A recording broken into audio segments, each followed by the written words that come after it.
got more tip tap. There it is again. Oh, Jalen's so fast with that switch to the outside. His speed, gosh. Front kick up the middle, right to the gut. You see the redness in the stomach of Dan Hooker. His corner was calling for that. They said that left kick up the middle is there all day. I've And been you hearing see some the news movement of some in the belly riots of going Hooker. on at Madison Street. Counter Jalen that landed with down. Chill Radio. You Hooker's won't done a hear great the job with burglar that when you're vibing to our inside music. kick. Happy Because listening. he scored him when Hunter tries to avoid him and evade. Instead of chasing with his hands, he lands kicks.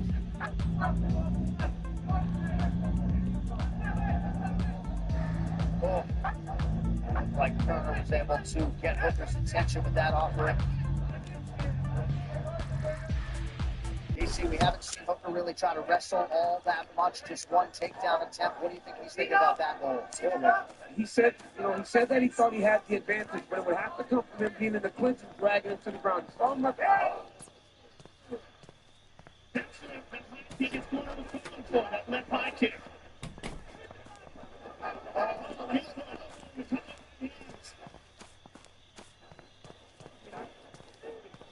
I cannot believe Dan Hooker took that shot. Still tracking his own offense. He's still in there. He has been opened up, busted up. that kick landed perfect. Sounded like a bat. That Dan Hooker's busted up, man.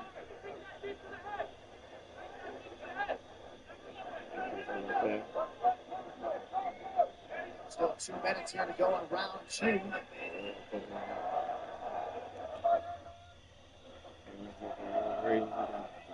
Shooting just went to out of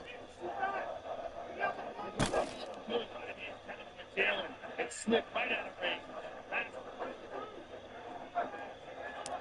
range. Get up, go over to your own seat, Bobby.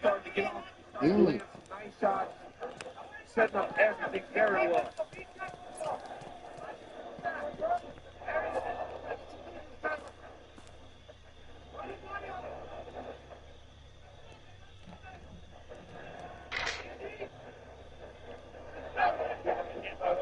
Yep, staying on the pressure.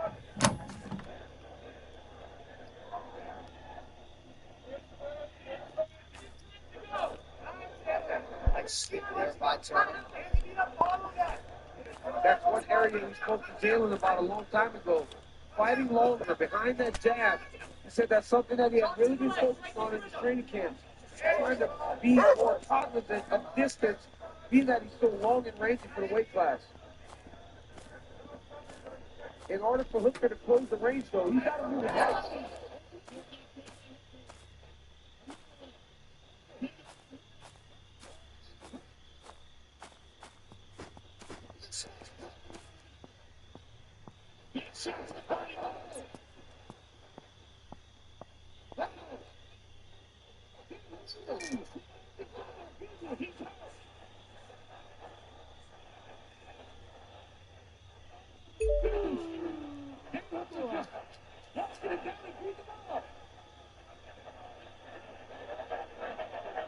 They just decided to make it dirty, Joe.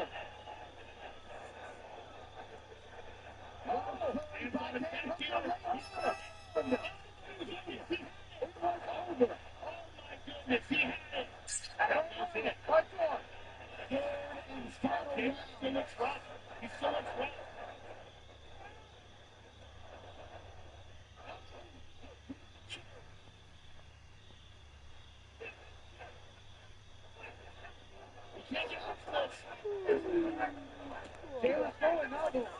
Yeah, Dan can't get right with good front kicks up the middle by Jalen. That's what Jalen needed to do. He needs to get his respect back. Yes, he has to get his respect back. Again, Hooker's going to try to walk him down. He found success making the fight dirty. Not throwing that knee on the way in. Now Jalen's on the gas. What a fight.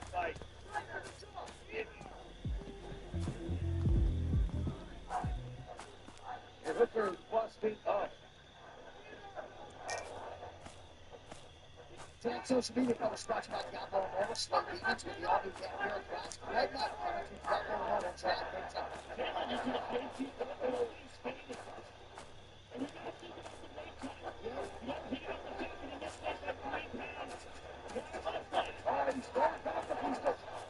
Taylor shoots and takes up her down.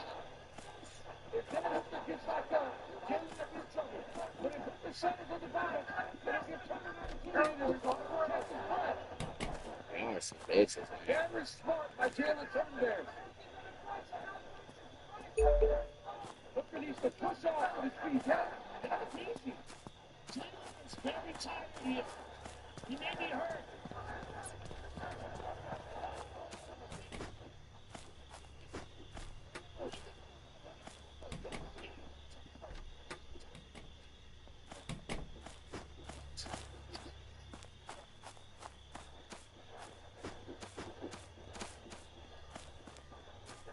He is snatched his spirit. If I can't hook up, let him go. Let him go. I'm making him stand up. Jalen's frustrating on him.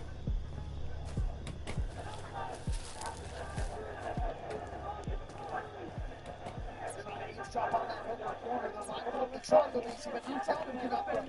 But I love talking to the end because that second round, Turner was having a great round. Hooker did fight very well. He almost needs rounds of scoring. Very good point. But you got to think the damage goes to Hooker. At the end of round two, right? But now look at the third. Speeding him up on the ground. Yes. Who won the first round?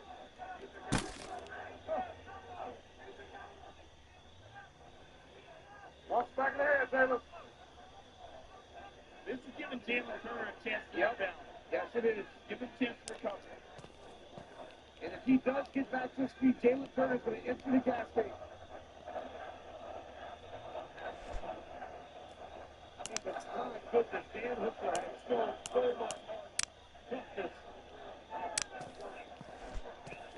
Oh, short elbow from Turner, beautifully placed. Yep. But what a rally by Dan Hooker. Jalen's trying to set up a triangle. Jalen's going to Controlling the wrist on the right side. Controlling the right wrist of Dan Hooker. He's trying to set up a triangle. and Jalen's doing a good job of limiting the damage and throwing side elbows from the bottom himself.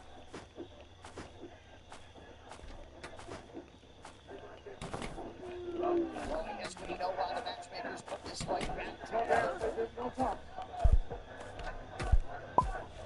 Marksman really making a final. What are you doing? He's going to do juice fight. Yeah, he's immediately asking if he wants to He's saying right now. And it's kind of crazy. They're fighting. Yeah. Dan's tossing it up. He get that right hand free. I believe that if Dan Hooker stood Jalen Turner up a minute and a half, he might have finished him. Turner's body language is all wrong.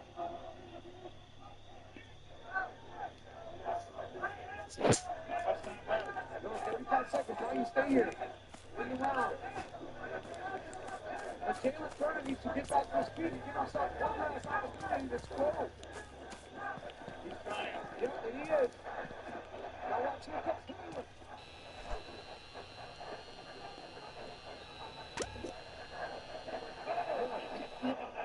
Got a chance to block and leads 10 seconds.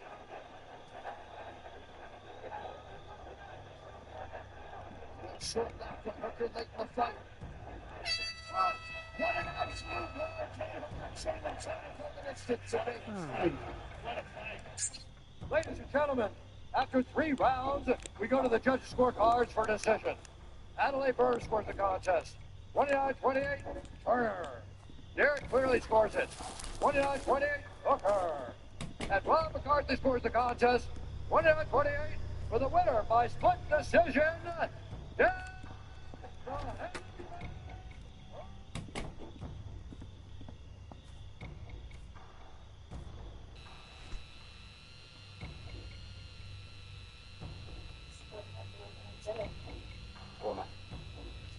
Do like 2 milligrams in the morning, maybe do like 10 or 1 or something. You seem tired already. Yeah, like crash. I'm fucking tired. Yep. it's tomorrow, I'll never take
We are inside Madison Square Garden set for our first fight tonight. Our Tale of the Tape is brought to you by Dave & Buster's, the only place to eat, drink, play, and watch sports. And look at the age difference, 42 to 27. Salgado, much older than McKenna.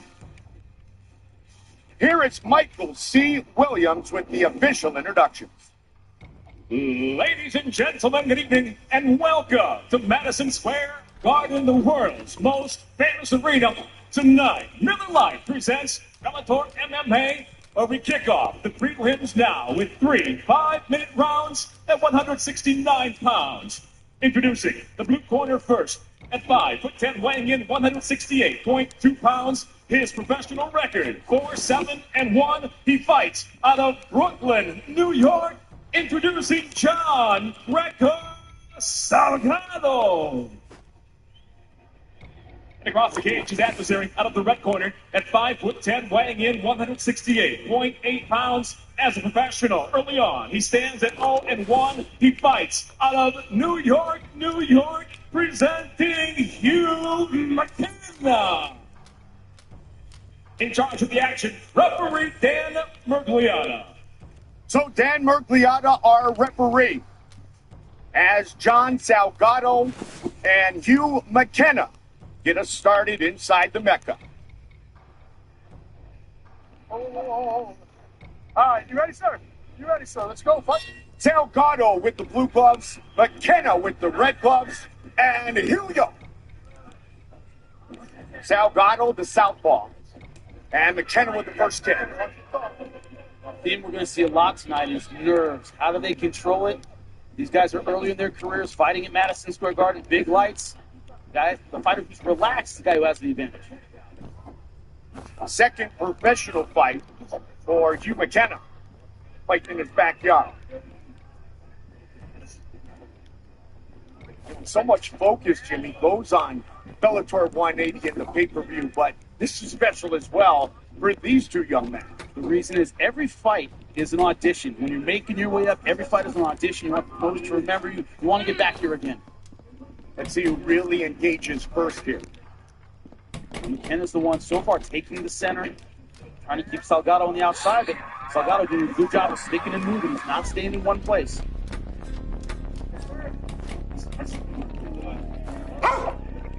They're trying to cut off the cage here. Slip there by both men. Oh, right hand though, Jimmy. Nice speed.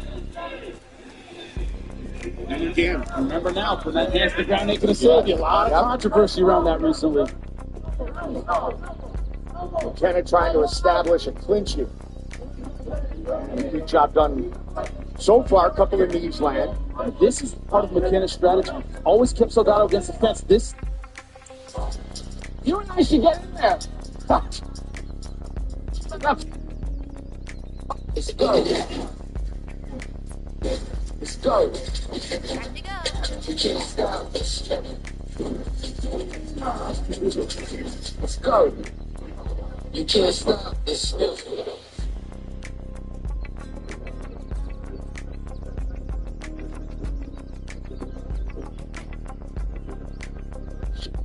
In Florida, Marlon Chito Vera, 23 fights into a UFC career that dates to 2014. Looking to break through and become a world champion. Vera is in yellow. O'Malley is in the pink with gold.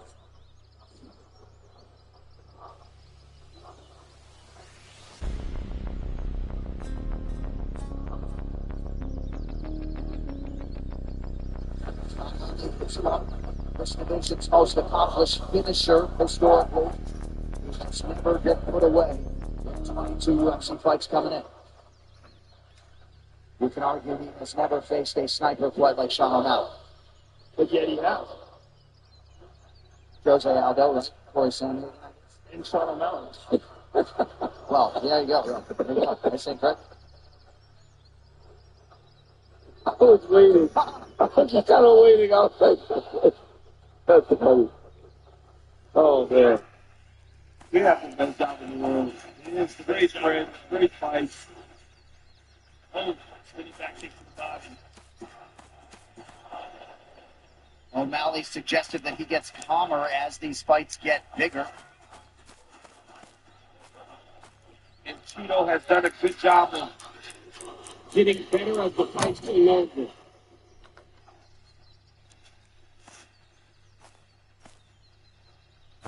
Chito's been very patient here.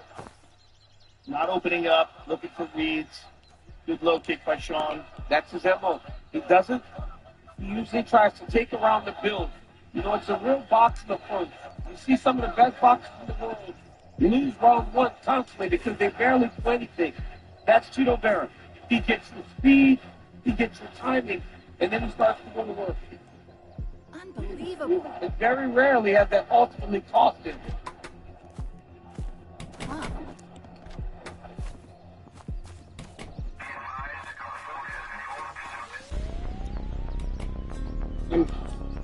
Damn it. You want to take the lead, or you want to relinquish it. You want to get ahead of Chito Vera. Like we saw in the fight with Corey Sandhagen, when you put him on his heels, but never allow for him to get going. O'Malley, pretty efficient early. He's landed 80% of his 15 attempts.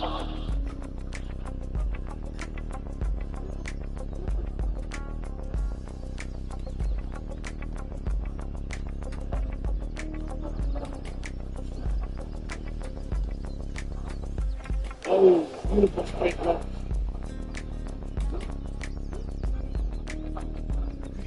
God damn it. O'Malley shuffling up the footwork a lot here in the early going. Good kick to the body by Chito. Left hand by Chito.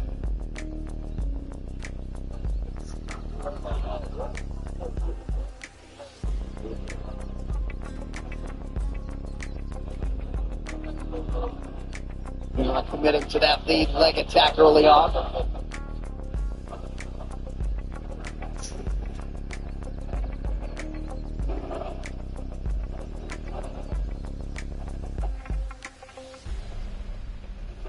Not biting on a lot of these O'Malley feints early.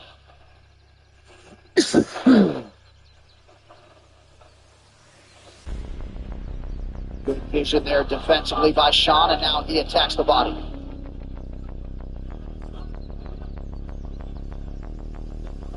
O'Malley does a really good job feinting, and then he'll give you a feint and let the jab follow it. He's never stationary. He's never just walking forward and throwing. He's always mixing it up. He mixes up his timing as well as anyone in the UFC.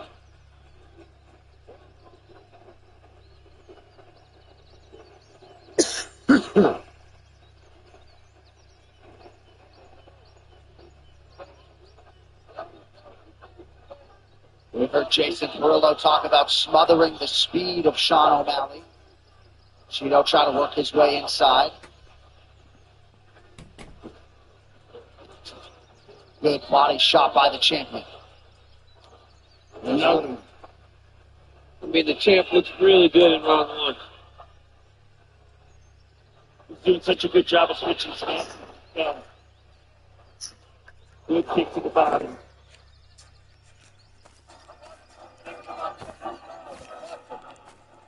A lot of people have suggested if you are going to finish Marlon Vera, you've got to invest in the body.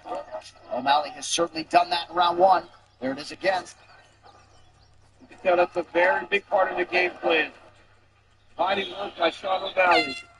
Strong start for the incumbent. Fight. Murillo said he expected that to be round one, but he's got to get more active now. O'Malley's team feels like the speed is just way too much of an advantage for their fighter. They don't think those. Spinning attack partially grazed the chin of Vera.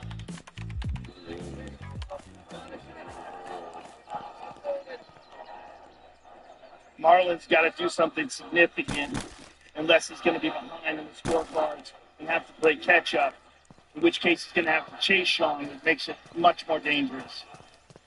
He's just got to get more active. He's got to get in the face of O'Malley and start working.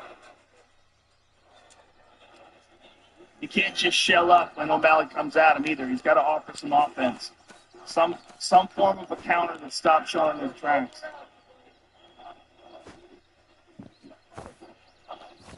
There's a small low kick.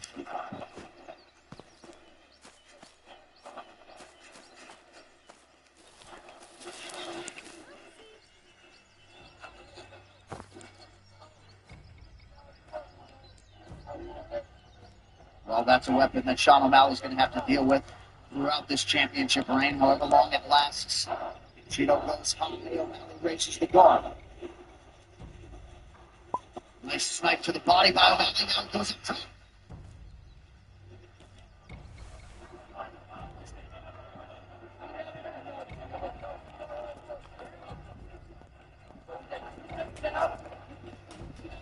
Cheeto respects O'Malley's power so much that he almost freezes when Sean gets ready to start going, and O'Malley recognizes that.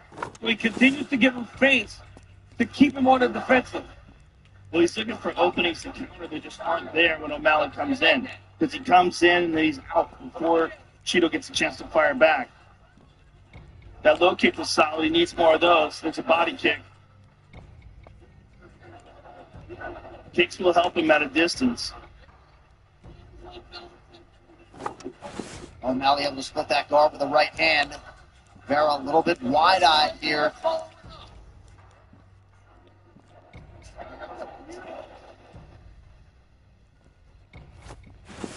Sean's getting off on the outside and doing so beautifully. The speed difference was very obvious. O'Malley is so much faster than Cheeto.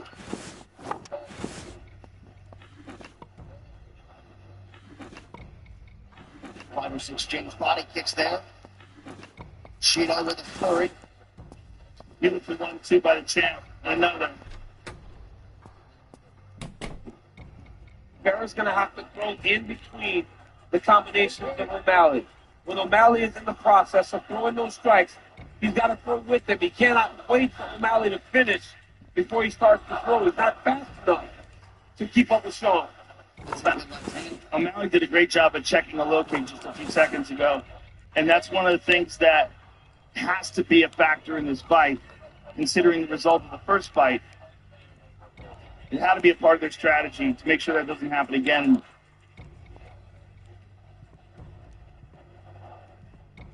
Oh!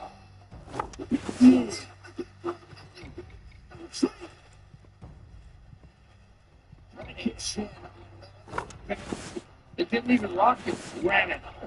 I mean, it sounded like a bat hit the watermelon. It was as clean a knee as you'll ever see. And it did not even rock it. But that's the problem with trying to shell up with Cheeto doing. Cheeto is busted up. O'Malley misses with the knee. The speed of O'Malley is something to behold. Now he's opening up. Right hand.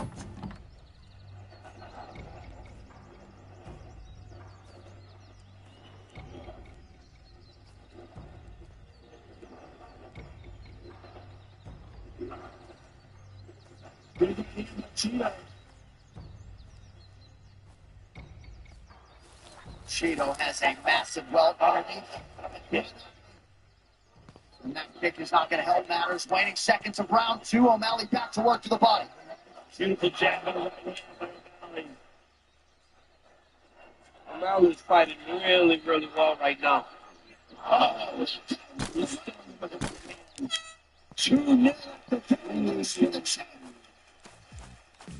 Sounds like a metal bat.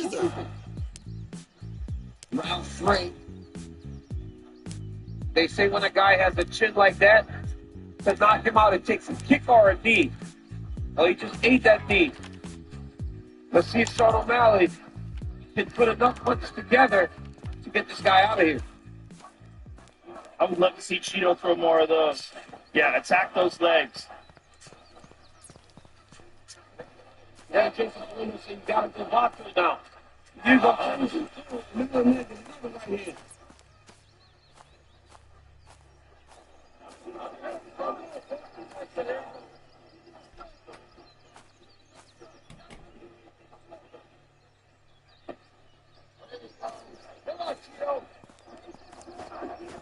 The historically durable Marlon Cheeto Vera being tested to the nth degree tonight. Jason Perillo calling for more circular movement.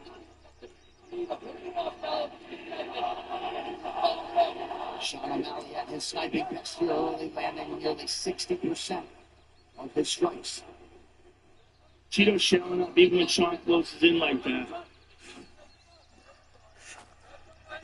I mean, he has got to turn this into a dogfight, and he can't let Sean stay on the outside and utilize those advantages.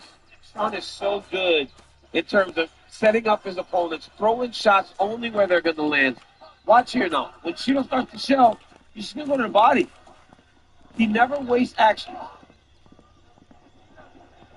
Everything's a setup for O'Malley. Striking is beautiful. And his movement's beautiful as well, avoiding all the big shots from Cheeto. All the feints were all purposeful. Look at that jab off the right hand now. Straight left. Oh, just piecing Cheeto up.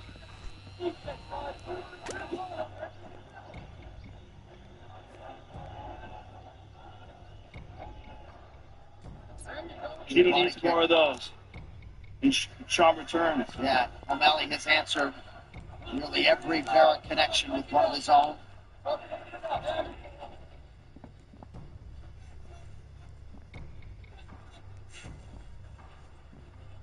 All right. Vera bit hard on that feint. Inside leg kick for Cheeto. Beautiful shot to the body.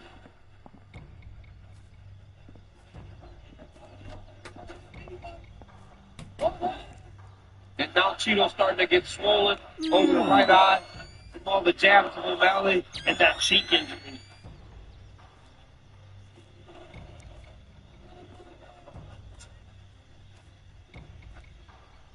This is the first shot by Sean O'Malley. O'Malley mixing up all his weapons beautifully. Beautiful head movement there, too, to avoid the right.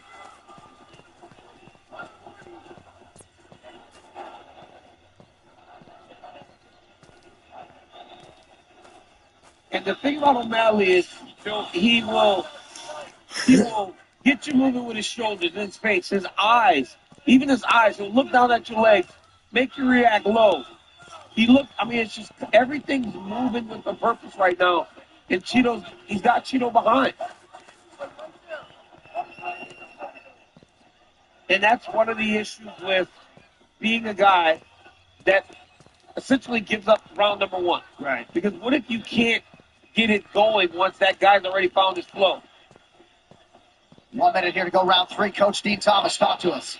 You know, I think this fight is coming down to footwork, and Cheeto just doesn't have the footwork to compete with him.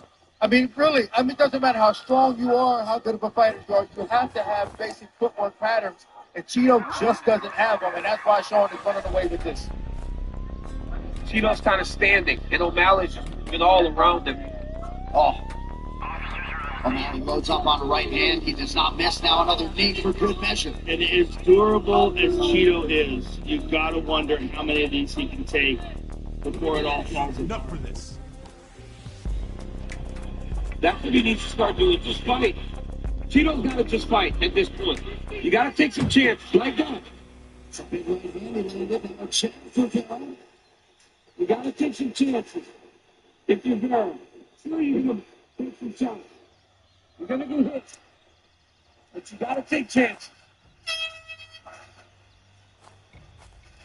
So let him know that, look, Sean went to the wrong corner. He could be bewildered. He could have gotten hurt.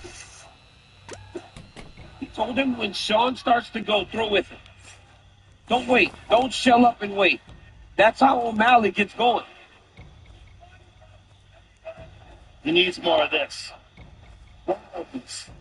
Aha! And this is where he can make this a real fight. He just can't stay on the outside and let Sean snipe him. Sean's just too good at this. I mean, nobody can. There's not a bantamweight in the world that can stand on the outside and fight Sean O'Malley. Not the way that he moves and his setups. You got to make him fight a dirty fight.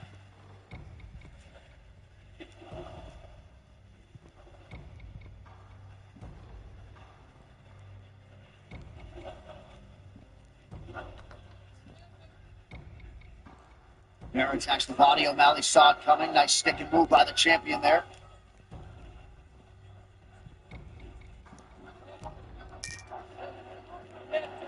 Stop it now. Here we are in the championship rounds, and the reality is, at this point, Marlon Vera needs a knockout. Yep, he needs a finish. Or a submission.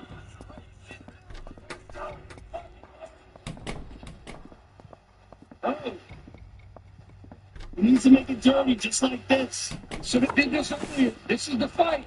Yes. You got to take something to Make get it something. ugly. I mean, he's got to risk getting knocked out. He's got to get into the fight.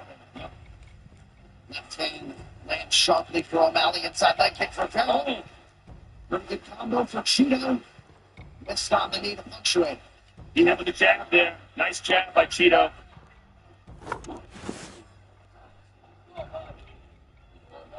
You're starting to see blood coming out of the nose of the champion.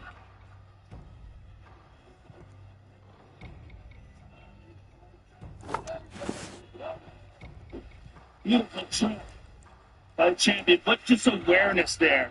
To recognize the foot placement and utilize that trip. Just beautiful. And O'Malley's nose is leaking pretty good now. Under 3 minutes in round 4. As is Cheeto. Good kick to the body by the champ.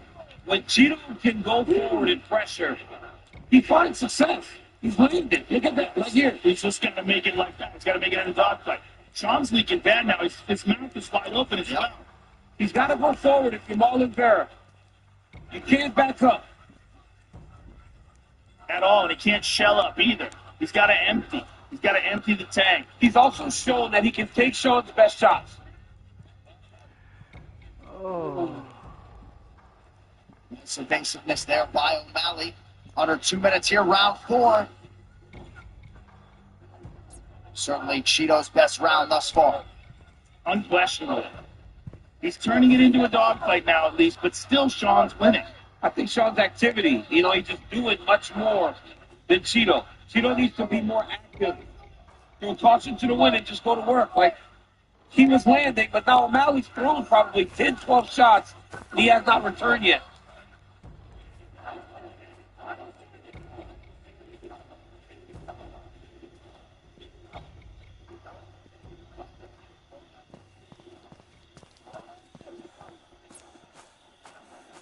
Beautiful jab.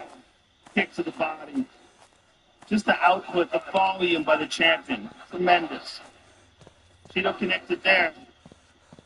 Although O'Malley took away a lot of the blow by moving away. Nice straight left.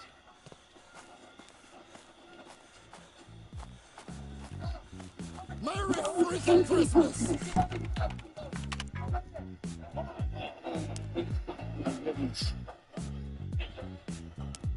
O'Malley continues to commit to the body. Nice job defensively by Sean. Cheeto just needs way more volume. He needs to turn it into these wild exchanges where he can use his durability and his power and land. But on the outside, he's just getting outclassed.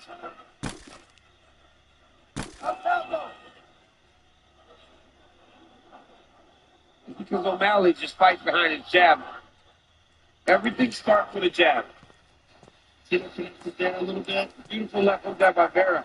And a big right hand for O'Malley.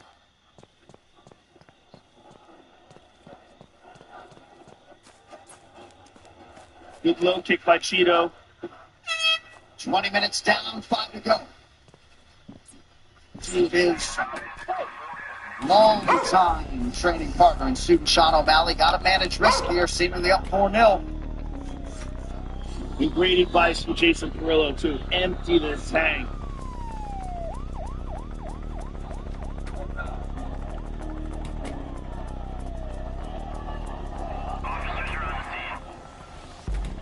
Are you in there?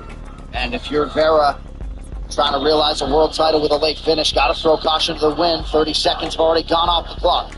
That was a great low kick by Marlon.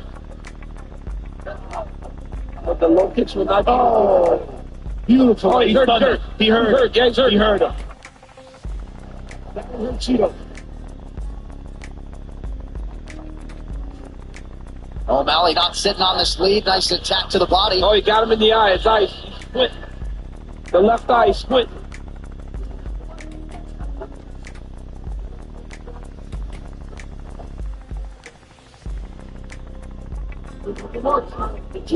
Cheeto's covering up every time Sean gets ready to go. Oh, beautiful move from O'Malley.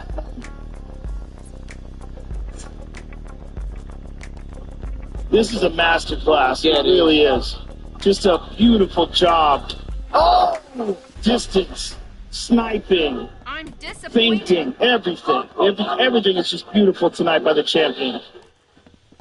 You know, it's hard to say that Sean O'Malley's never looked as good because he's the champ. But I mean, he's knocked people. Yes, he's knocked people out. But I don't know if he's ever put together a performance over the course of 22 minutes right now that has been as thorough and as dominant. Well, he's getting better. And this is the thing about this kid. The guy has the hand, the Lamborghini. This kid is a savage. I remember we used to talk about his earlier fights. When the third round was started, he's looking up at the clock, fatiguing himself. Yeah. But not anymore. Look at him. He's in the championship round. He's up 4-0, and he hasn't taken his foot off the gas yet. Here's the big right hand we isolated in that lower left corner of your screen.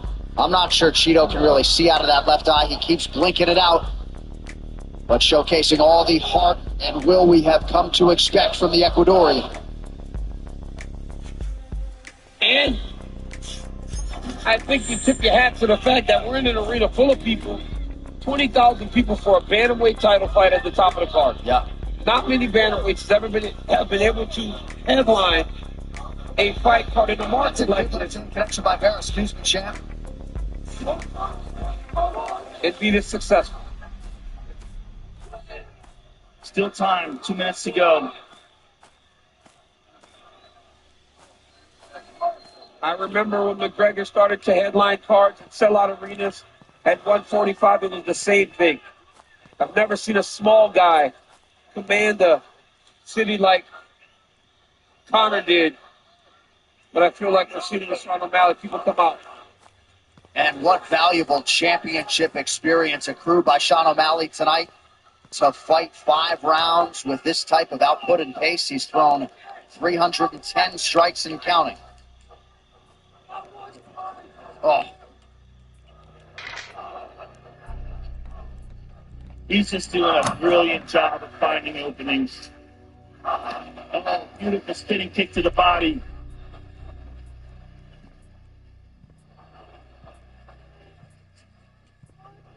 Cheeto willing himself to move forward in the face of pain. O'Malley rips the body once more. 1 minute to decide it. Okay.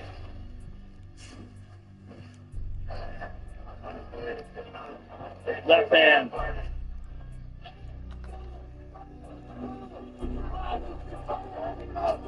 Ooh. Just missed that front kick up high.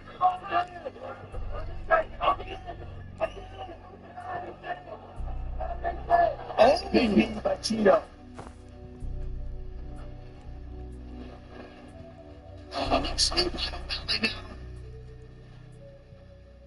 What a fight.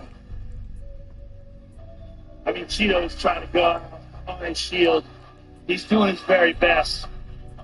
He's just getting outclassed. Rising to its feet in appreciation of the master class put forth by the undisputed bantamweight champion of the world, instead of Sugar Sean. Wow, look at Sean. Just drained at the end of this. You know why? They needed the body. Oh my God, he got hit with a big shot at the end of the fifth round. Big shot. He got hit with a nasty body shot to end that fight. And again, it was in a moment when Cheeto made it just an ugly, nasty, dirty fight. I wish we showed that replay. Yeah, let's see it. That shot that he took at the end of the fight was nasty by Vera. And look at the effect it has on O'Malley. Sure, he's tired. But that speaks to what Marlon Vera needed to do earlier in the fight. You saw Sean kind of lean over when it landed. But I mean, he put on a masterpiece. Where did it land? It landed right in the middle, right in the breadbasket. It was the best strike that Cheeto landed all fight. We'll see it here. Look at there it is right there. You see it? Left hook to the liver. Left hook to the body. Left hook to the body, and it was right when it got ugly. Yep.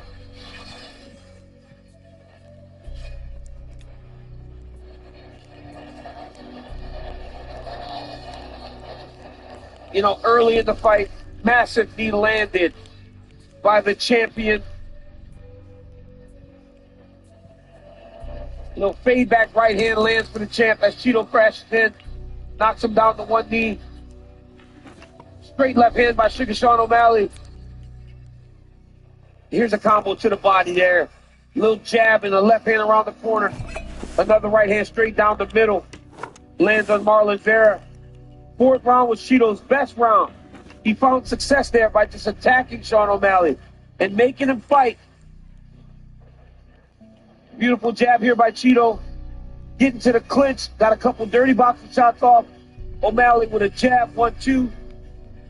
Beautiful right hand lands by the champion. Spinning back kick off of the counter by Sugar Sean O'Malley. Ladies and gentlemen, after 5 rounds, we go to the judges' scorecards for decision. The judges score the contest 50-45, 50-45, and 50-44 for the winner by unanimous decision. And step the USA bantamweight champion of the world.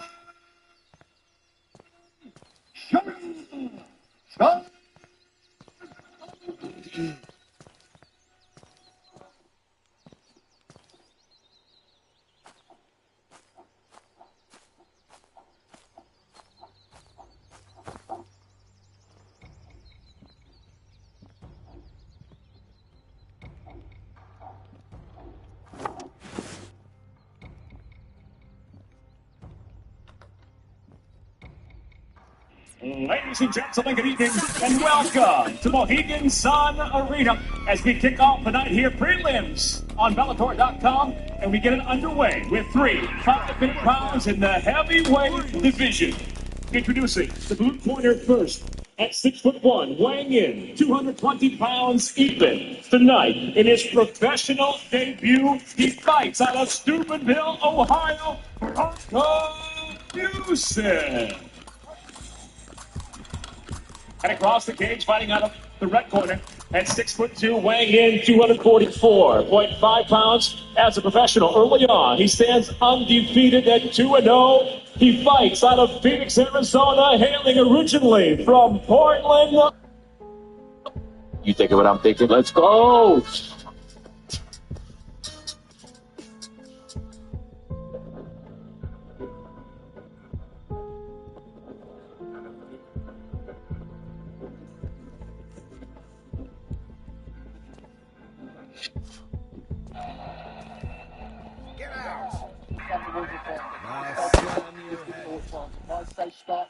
start if you want to touch the ring. God bless. What a matchup it is here in Toronto for the undisputed UFC Middleweight Championship. A 6-0 UFC start has afforded Dricus du Plessis the opportunity to challenge for the world title. John Strickland is the hunted and trying to successfully defend and produce his 16th win. Dricus du Plessis is in green. John Strickland in the black and gold, befitting a champion. I really do believe this fight is going to show how good these guys really are.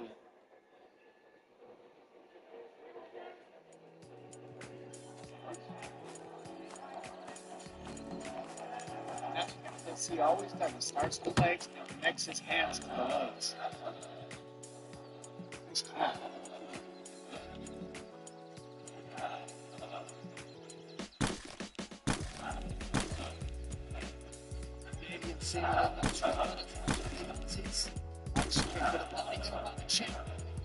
He uses those team kicks the same as he uses the jab to get his range and the rhythm.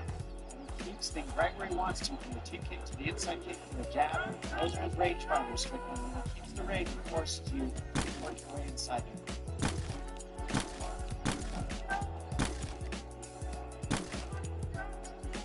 Strickland pumping out that jab early. Jab. Right on the knee for that one. Defense is connected. Jabs are connected. Strickland right now, very fast jab.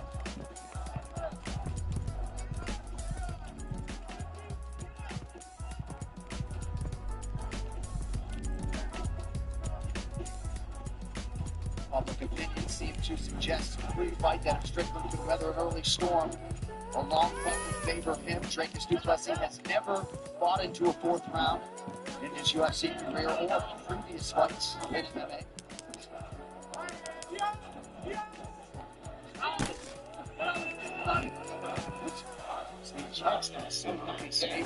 That's why every time you stop kicking, you just kept checking. That's not normal indication for guys in such an upright boxing stance. I mean, you got to think of, because he's so upright, because he jabs so much, imagine how many people are trying to attack him in the leg. He's just got a lot of reps in this stance, in this position.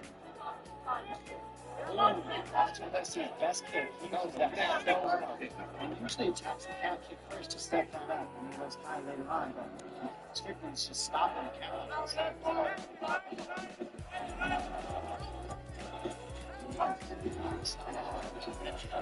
Du Plessis, we crossed the around one. Second time has gone through. Caught on the bridge of the nose of the South African. All those jabs.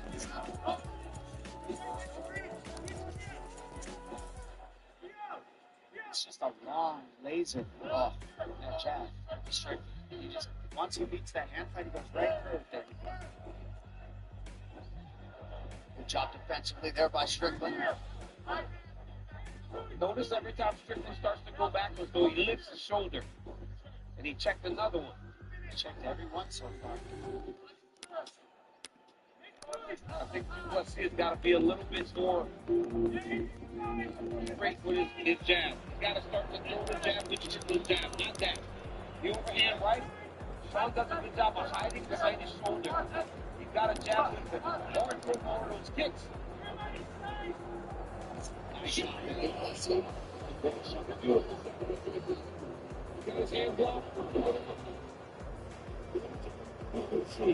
This is what makes it good. He's getting out. Take out the UFC Strickland. No problem. Take down. But that's another hero. And the biggest chance that he had this man. That he did have to think about. Plessis is so big and physical. When Sean gets back to his feet, Strickland puts him right back down. Still could have been a game changer, but now, if Strickland, if he does another one like that, Strickland might have to change his stance. Because he stands so tall, but that opens up the double leg for du Plessis. So if he wants to change his stance, he might want to lower his stance and open to be able to fight off that double leg.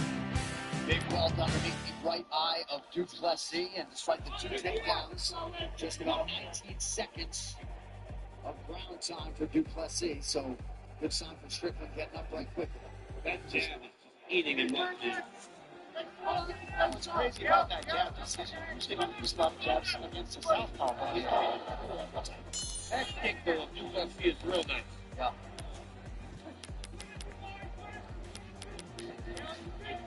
Launching jab lands for Duplessis. And he put out a good shot.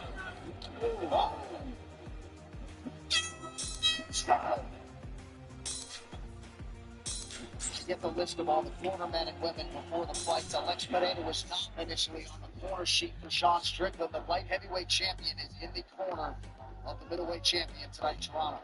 And this Alex Pereira's been getting treated like a king all week here. He is a king. Duplessis loads up on the right hand, Strickland evades.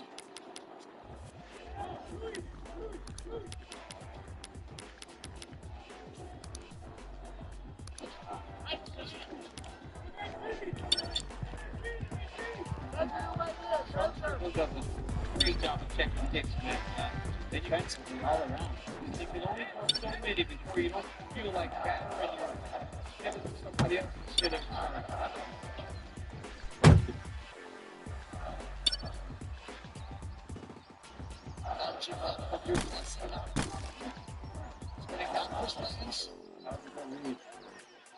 You gotta hit Strickland with something different because he's used to the conventional attacks. He leaves his hands down and leans back.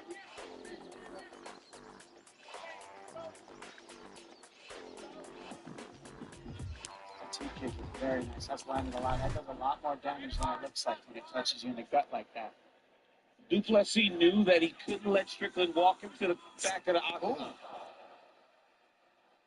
He had to stay in the center. When he has done that. Listen to us then. But he's got to get his offense going. More kicks from Duplessis and jump Strickland has to just stay the course. His fight's beautiful right now. I'll be listening, everyone. That jab is just peppering Drakus.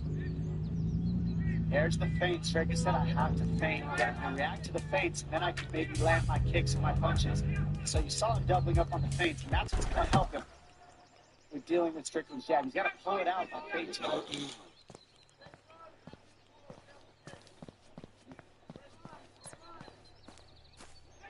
3-minute mark of round 2. Inside leg kick for Strickland. And then immediately ready to check the return shot from Duplessis.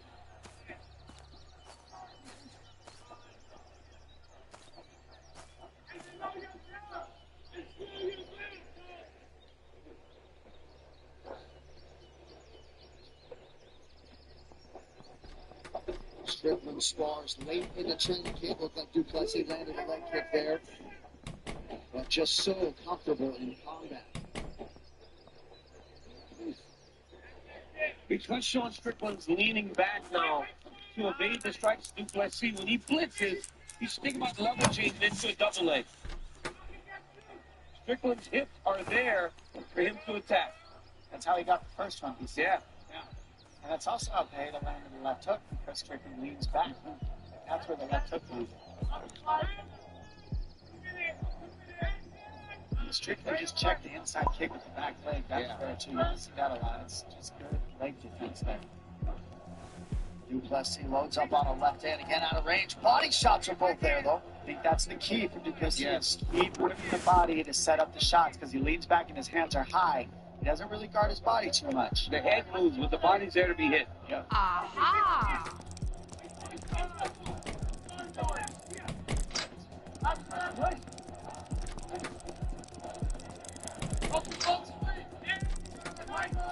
Good right hand for Duplessis. He's getting closer and closer. Oh, there's a body kick. Boxing and finishes the kick. Drakus is getting much closer with that overhand down. Yeah, he's getting closer each round. He's making adjustments. Remember, he's got high-level kickboxing. He's 19 years old, faced some of the best strikers. So he knows what this looks like. He's seen this stuff. Big left hand a moment ago for Duplessis. Let us check in with Aaron Nixon in the Extreme Couture corner. Get your team going.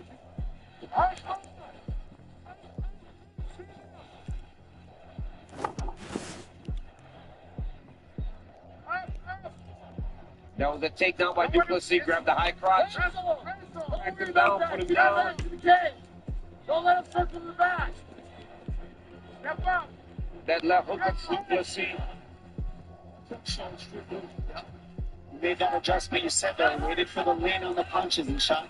Took that single leg shot from there, DC.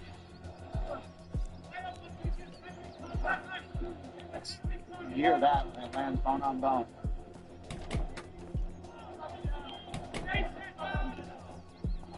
Double jab lands. And Duplessis' left eye now is starting to close. We'll keep an eye on that. That is some significant swelling for the South African. That was a much better run by Duplessis in round 2. Much better second round. Was caught telling Sean Strickland it is time to turn up the heat. Round 3 of a possible 5 to decide the UFC middleweight title.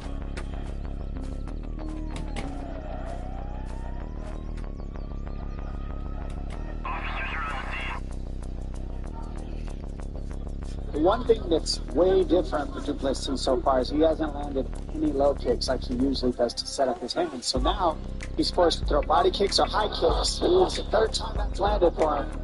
But he usually sets his boxing up in his blitzes off the kicks. And Strickland's not giving him the kicks, he's not blitzing. So it's harder for him to land.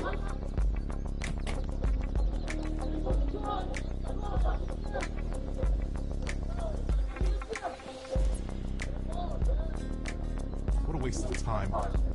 Strickland jab splits the guard of Duplessis.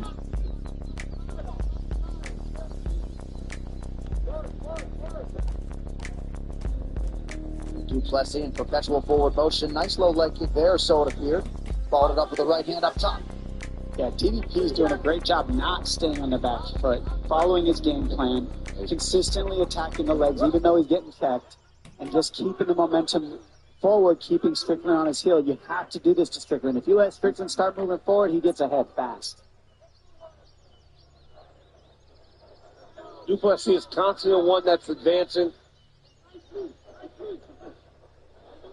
He said it was so important for him not to allow for Sean to be the one that dictated. He has not allowed for that to happen yet. Now, because of that, he has taken a number of jabs. His face is starting to swell. But as the fight is going on, he's doing much better in actually reaching Strickland on some of his strikes. And certainly a lot of his misses are pronounced and they're big, but he's okay with that, right? He is a finisher of the highest order, constantly throwing different speed and tempo and direction with his strikes. He's gone to the spinning back fist 5 or 6 times tonight, landed one of them. And Sean is fighting behind his jab beautifully, but he's got to start popping that jab double jab sometimes if he's Strickland. You can't just try to put one on Dricus Duplessis because now Dricus has seen it, and Dricus will try to overwhelm you with activity. So Sean's got to keep up with him a little bit. He's much more accurate. He's probably landing more than Duplessis. But Dricus is constantly just putting something out there. Right. Not quite as much offense being thrown by Strickland here, round 3. If it goes to the scorecards, remember it's going to be about damage. And right now, Duplessis' face looks a little bit more damaged than Strickland's.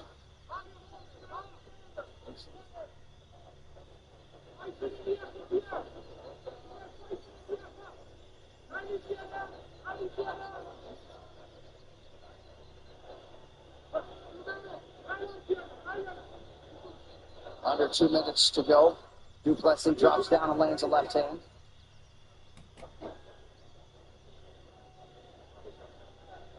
Judges really are supposed to give credit for the damage sustained in that round and not look at the visual as some sort of marker for the entire fight. What if there's a cut? Well, the cut was, it happened in the round, so it's scored in that round. It's not scored perpetually as the fight goes on, you know? Yeah. But we've seen scorecards all over the place tonight, so close fight here as we come up on about a minute to go, round 3. You know, Dricus Duplessis is pressuring now, but he's not finding as much. There it is. Strickland put 2 jabs on him there as he was evading. Now Dricus, there it is. Dricus with a blitz. He's getting closer and closer.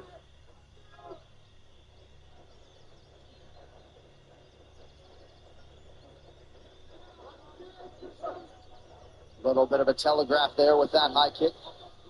And I think that that's going to happen as he starts to, the fight gets longer, because naturally you will fatigue a little bit. But still, man, under pressure.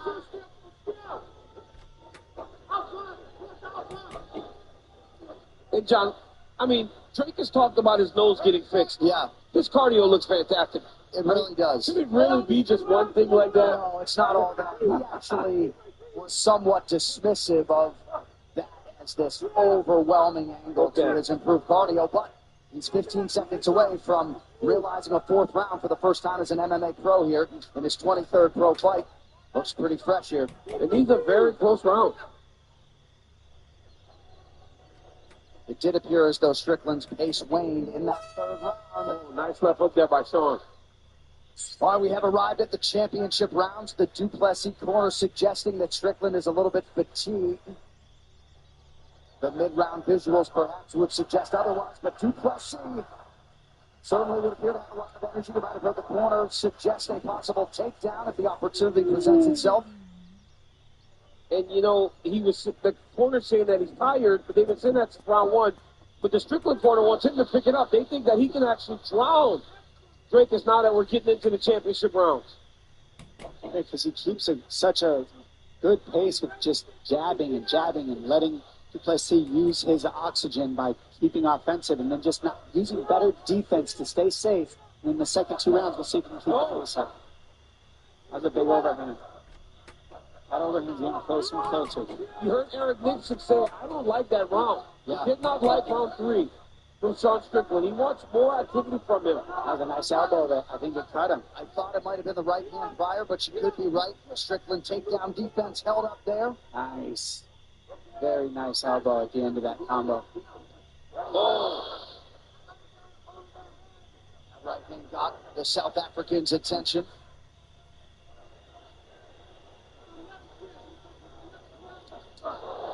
Nice body kick.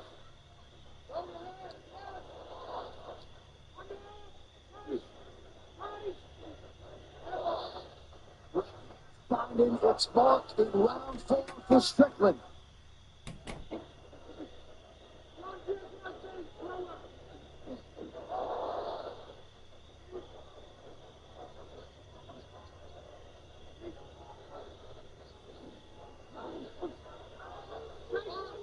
Strickland doubling up on these significant head strikes landed.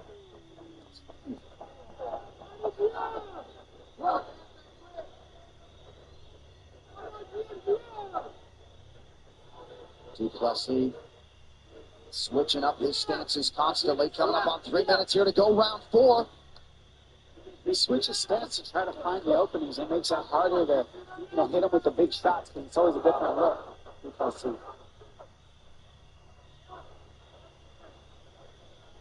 People talk about it's because of the stance switch and the way that he kicks. He kicks you when you're punching so he can get his head off the center line and it makes things look crazy. And then he goes for these nice takedowns. Drake has landed another right hand, and it really cut Sean open now. A lot of blood coming from the eye of the champion.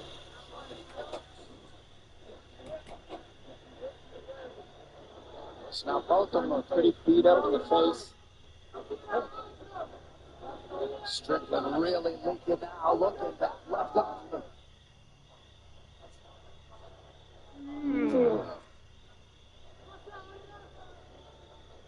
Oh, big hit for Duplessis.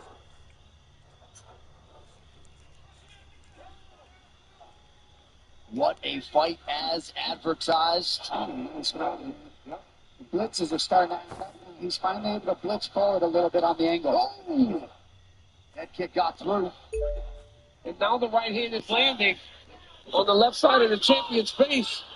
To be that the blood is leaking down because that cut seems to be in a very bad place. Beautiful shot. And Strickland gets taken down, trying to get to that right hip to get upright. He is so strong, and his wrestling has improved so much. Duplessis now is doing more technical wrestling opposed to just trying to pull you over. And, a lot of people have tried to take down Strickland. This, again, shows you how good DDP actually is. He touches you on with the hands. He's switching stance. There's so many things to look at. Yeah, that's what opens up the takedowns. He gets your respect on the feet. And the stuff like this. I mean, nobody's really taken down and controlled Strickland like this. Strickland's got to attack the hands if he wants to get up. He's got to step 1 foot up, one at a time. There you go, right leg up, and you start to get to your feet. 1 minute left. 6 takedowns on 9 attempts for Dracus du Plessis.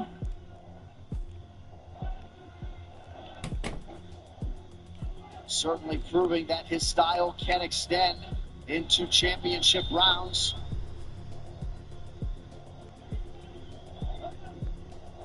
Looked like Strickland might have checked that one.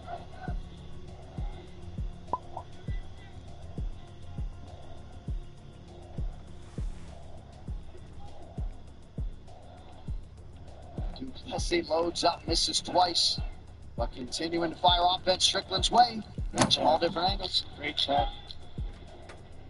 Nice 1-2 from Strickland. Has had a hard time picking up the pace the way his coaches wanted because DDP's kept him on his heels. Is watched by Manscaped's Lawnmower 5.0 Ultra, the official electric trimmer of UFC. Visit manscaped.com now. See if Strickland can get back to work off of that jab. You know, and at the highest level of fighting, you've got to be able to add the wrinkle into a takedown now and then just to get the person thinking so that your striking can open up and vice versa. And that's been the difference so far.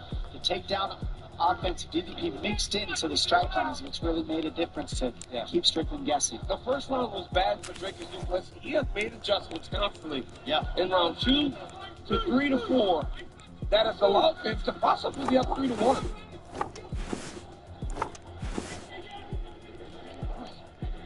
Very plausible. Certainly a big 4th round for du Plessis. Uppercut lands for Strickland.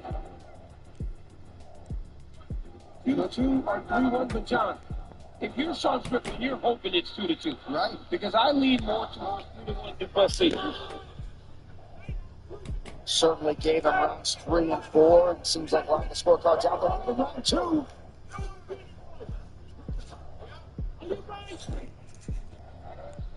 He's just had to fight such a different fight than he fought in Australia. In Australia, he was on the front foot the entire time. du Plessis has put him on his heels all night long.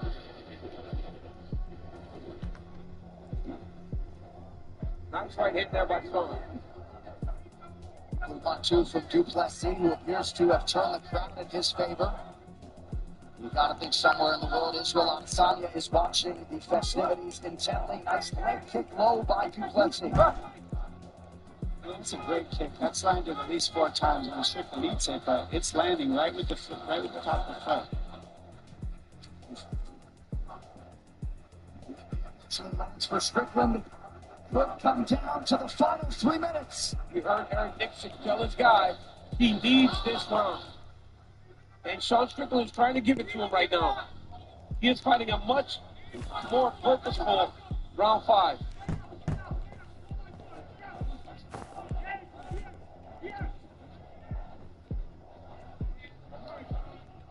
Extremely tactical fight. Nice takedown, great defense. There's a good timing.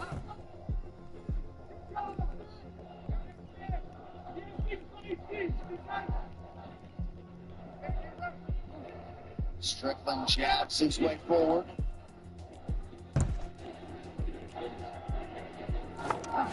We haven't seen Strickland get back on those teep kicks at all either, the way his coach wanted. And those teep kicks are extremely effective in the first round for him. Yeah, that was a really good attack for him early in the fight.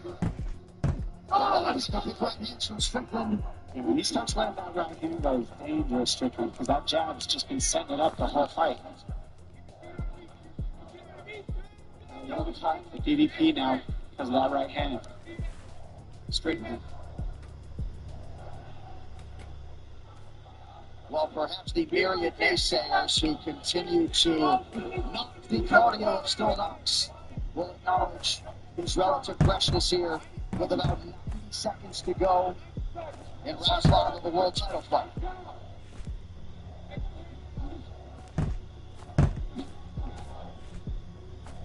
Even if partially blocked, a big right hand for Strickland, who has certainly answered the imperative from Eric Nixick after round 4. Jab for Strickland lands flush. last minute's going to really pour on for these guys, I think. Nice body kick by Pete Presley.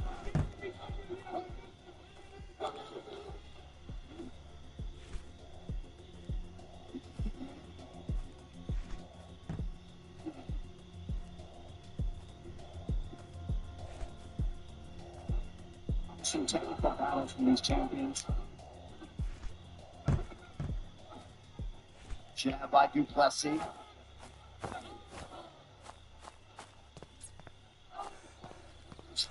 Ooh. Strickland really starting to find the range again around 5. Duplessis lands a right hand.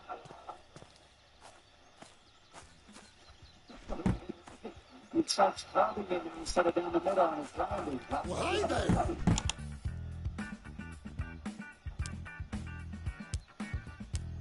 Final 10 seconds. Well, the forecast was good, and that is what they got. A speculation is Atlanta, Canada, and Sean Strickland. And Drake is Duplessis go to full 25 minutes to decide the UFC Middleweight Championship. Ladies and gentlemen, after 5 rounds, we go to the judges' scorecard for a decision. Charlie Amato starts the contest. 48-47, Strickland.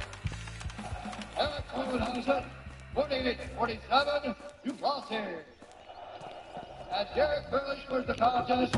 48-47 for the winner by split decision.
This is the home of Fight Game's biggest, baddest, and best.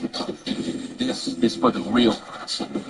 EA Sports UFC 5 Ultimate Edition. Available now. That's just crazy!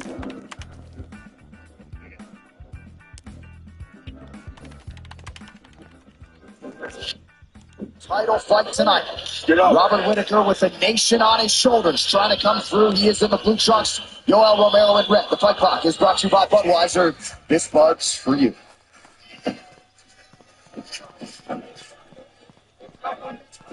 Romero out of southpaw stance. Whittaker, the orthodox fighter.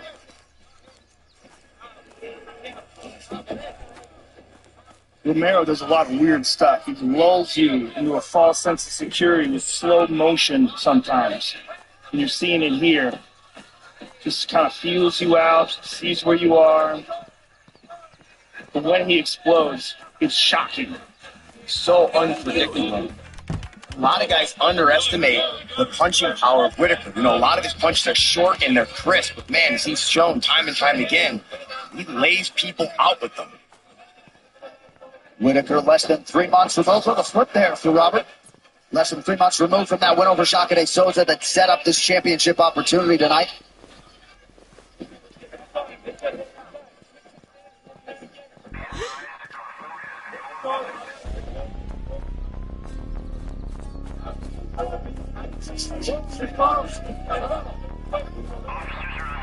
Whittaker back in the center of the octagon. This is really where he wanted to be. Dictate the pace and the space of this fight with his striking, and wanted to be in the center of the octagon to do that.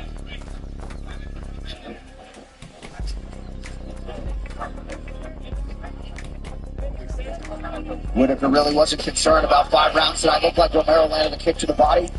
Nice timing though on the jab by Whitaker as well. Whitaker's closing in very quickly. Beautiful jab there by Whitaker. The way he's closing the distance is very quick. And he uses his legs to really snap in and hit you. It's not just an arm punch, it's a full body. Foot kick. And Whitaker nearly made it pay with a counter right shot here from Romero. Whitaker goes down. We see a lot of times Romero, when he takes guys down, he sacrifices top position because he just postures up and throws bombs. Here he tried to keep on, but that's a big mental win for Robert Whitaker, escaping that easily. That's a loss in my eyes for Romero. He used a lot of energy to execute that takedown and really didn't get much out of it. Side of flying knee. Look at this. Whitaker's a takedown defense. Sensational. Excellent hips there, somehow getting his legs back under him. But if you're in the corner of Whitaker, this is what you want. Get this guy to expend as much energy in round 1 as you can. And then look for him to fade later. They really do believe that Romero will slow down if this fight gets into the 4th and 5th round. Whitaker's takedown defense north of 91% coming in. Less than 2 minutes now to go round 1.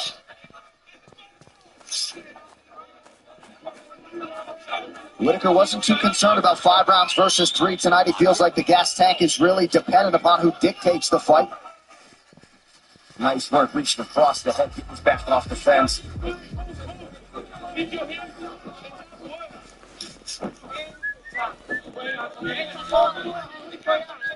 Honestly, I'm kind of enjoying this. I may be wrong, but I'm looking at Robert Whitaker's right leg, and I think he might have injured it in one of those scrambles. There's something about the way he's moving that just seems a little off. What else can I explain to you? How to walk? Get to work. So Looks like the top of his foot has a cut on it. It's very easy. Just to break those bones on the foot. You can kick someone in the knee or catch their elbow on a front kick. I mean, it might just be the odd way that he moves, but I'm seeing this occasional straightening of his leg, where his leg locks. It just looks odd to me. Nice front kick there, though, with that leg. Whitaker feints. Under a minute here to go round 1.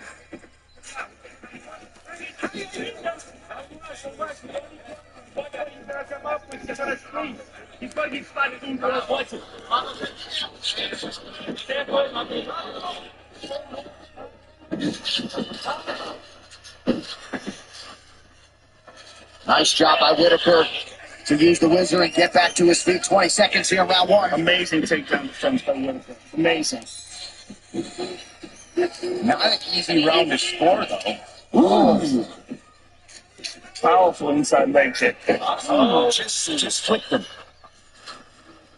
Good shot there. But Whitaker was able to throw that right just out of range with a massive From the very beginning of the first round. That's a hard oblique kick. And look, when you're a guy who really depends on movement and being light on your feet, big injury for Whitaker to sustain. So he's fighting through it. Yeah, that is the lead leg, and if you can see now, it's hard for him to put pressure on it. I'll tell you what, though, look, there's already some bruising on the inside of the left knee.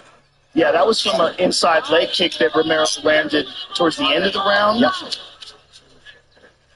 Whitaker's having a real hard time pushing off that. But he's just throwing it anyway. He's said in the past, no better place to break my hand than the octagon.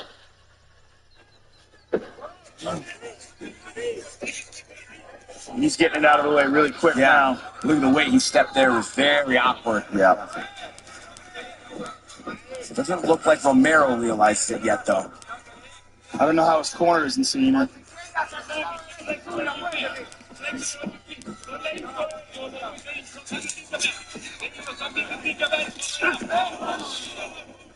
And a lot of those collisions as both men try to advance.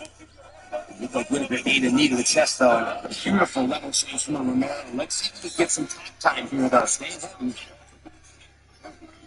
And there, look, Whitaker had an opportunity to lift with butterfly guard there. And if his left knee is hurt, he couldn't do it. And he immediately left butterfly guard to close his guard.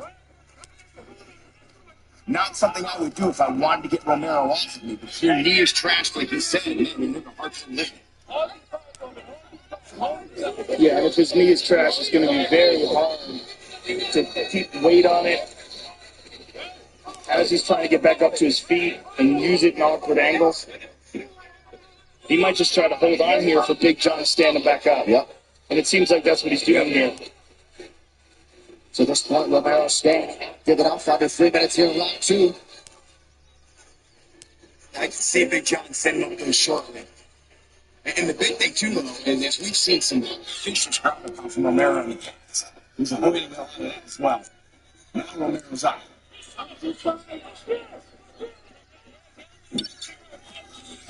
Romero tries to pass. Unable to do so. Looking for the sweep, but Romero takes it back. Get ready for Suplex City possibly here. Nice job by Whitaker to lower his base and get himself to the fence. Really nicely done.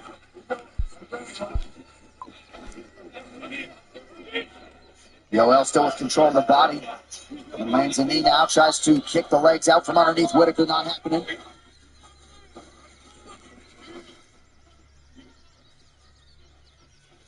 Two minutes to go, round 2. Better pacing by Romero in this round. He exploded a lot in round 1. The one takedown here, but even though he's controlling the clinch, not overexerting himself here in these positions and wasting energy.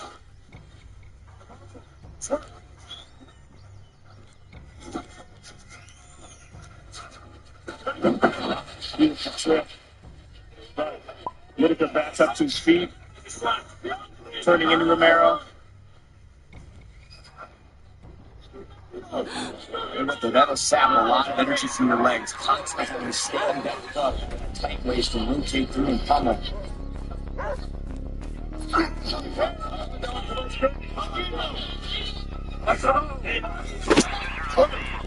Whitaker landing that right knee. Whitaker just allowing too much fence control time here. Dig that left arm in, try and get double underhooks and get out of this position. Reach around the head like he did in round 1.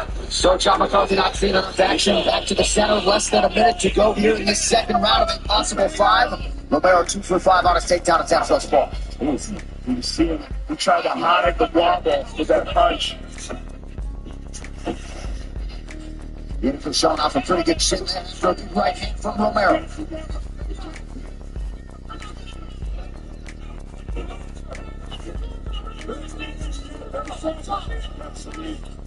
So Whitaker seemingly fighting through injury here in this UFC interim middleweight title fight.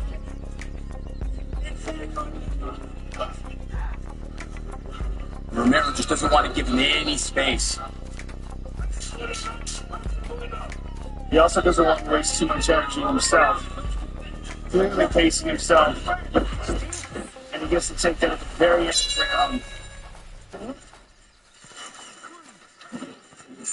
the round. The question is, how bad is the injury?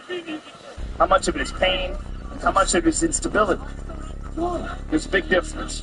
He can get through pain. Fainting nicely there, and has to put weight on that knee to do so. I've been really impressed with Romero and some of the fight IQ we've seen from him. We've seen lack of focus before in previous fights. His fight against Derek Brunson, fight against Honey Marks, Tim Kennedy. He's had these lapses of focus where he's got caught, where he's got taken down. Here, though, late takedowns in each round could very well be up 2 rounds to none right now and hasn't overexerted himself. Yeah, it looks very fresh. They're going to clip there, yeah. Take it up here. Off of Romero's glove. Give me that real quick. Hey, cut that.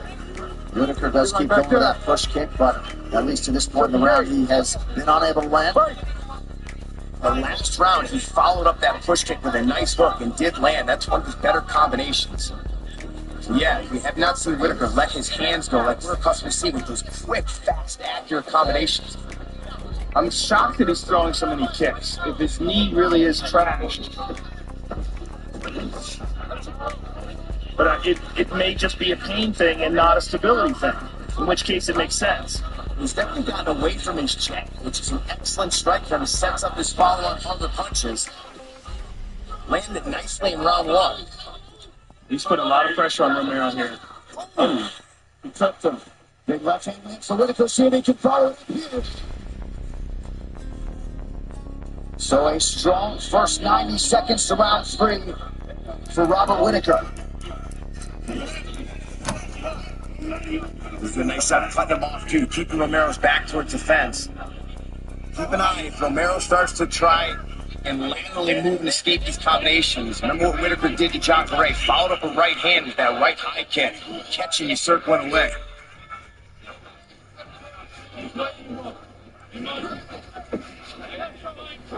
As we mentioned off the top, this has been a huge round for Romero in his UFC career. Of course, all of those previous fights were only scheduled for 3, scheduled for 5 here tonight with the UFC middleweight belt on the line.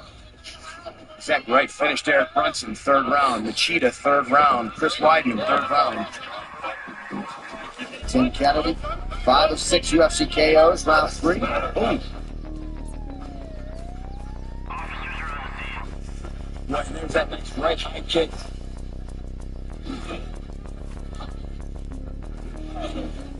Distance strikes starting to pile up for Bob Whitaker. Less than 2.5 here to go, round 3.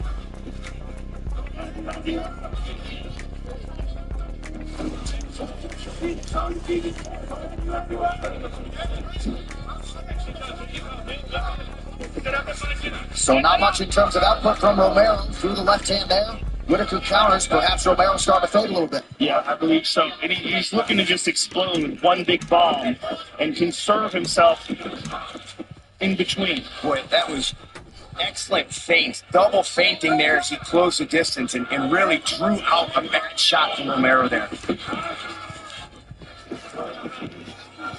He's still able to move well, despite whatever's going on with his knee. He's able to close the distance well, explode forward, stuff takedowns. He's obviously got some sort of an issue, but he's making up for it. Romero's even throwing strikes, not jabbing, not kicking. Oh, beautiful work there, Robert Whitaker. You can almost feel Whitaker's confidence rising here as we approach the final minute of this 3rd round. Whitaker does an excellent job of same-side attacks. A lot of people, if you punch the right hand or kick with the right foot, they expect you to follow up with the opposite hand or leg. Whitaker using nice right punch, right knee, right punch, right high kick. A little unorthodox. Catches guys off guard. Looked like that right hand landed partially. Robert Whitaker came in with the best strike differential regardless, in UFC middleweight history. Romero's not throwing anything. Yeah, as fast as Robert Whitaker is, it is very evident that Romero's trying to conserve himself.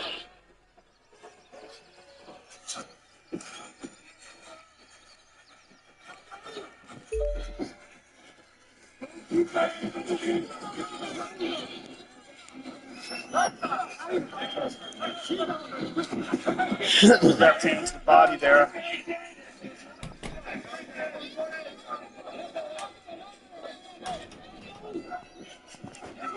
Yoel Romero has never seen a 4th round in his mixed martial arts career. He is 10 seconds away from doing just that. I honestly can't remember the last time he threw a punch. It may have been the first 90 seconds of the round. Nice left hand right at the end. Soon as we are done. Whitaker so highly focused on his cardio and his fitness. No denying he's the fresher fighter here as we hit these championship rounds. Round 4 underway. He's using a lot of push kicks, creating distance, and as Ryan was saying, he tries to go right behind that with a punch. Whitaker moving a lot better here in round 4 than he was in round 2. Lands the kick to the body, and that got Romero's attention. Very smart to attack the body right now. Beautiful scrambles here. Whitaker up to his feet, trying to hit the switch. Can't make it. Gets up to the cage. Really smart. He almost sprinted towards that fence. Yeah.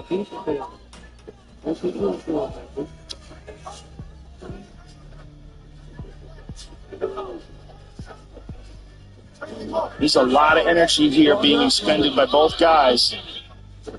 But if Romero can't get the takedown or can't get any damage to Whitaker, he's playing some good knees here. But this is going to be interesting to see how he fares in the last 3 minutes and 40 seconds of the round. This is where he had success in round 2, where he basically just held on to Robert as much as he could. Even if he couldn't take him down, he's going to stay here as much as he can and just rest. And land a few knees trying to win the round. Robert pummels under. He's up. He's up in his screen. He lands a nice knee to the body. Outstanding job by Whitaker to get back to his feet. Just over 3 minutes here, round 4. No one talks about Whitaker's grappling. We talk about his takedown defense. Here's a guy who actively competes in jiu-jitsu. Ooh, you saw something there. I'll tell you what, he's extremely well prepared for this fight, just like he was against Jacare. For Jacare's exact style of takedowns, he seems very well prepared to break the hold and pummel and avoid some of these takedowns and just to clinch from Romero in general. Romero's looking at his legs. He's looking at his legs, and remember that flying knee of Romero. It's one of his big weapons. And if he thinks that Whitaker's having a hard time getting out of the way of things. Big deep breath from Robert Whitaker as we hit the midpoint of round 4. Romero 8-0 in the UFC coming in. Whitaker has won his last 7. Something's got to give here tonight. That's fixed. There's the knee. Yep. No. It's just harder to time those techniques on Whitaker because he moves well, light on his feet, feints a lot. Yeah, even with that damaged leg, he's still able to cover distance well.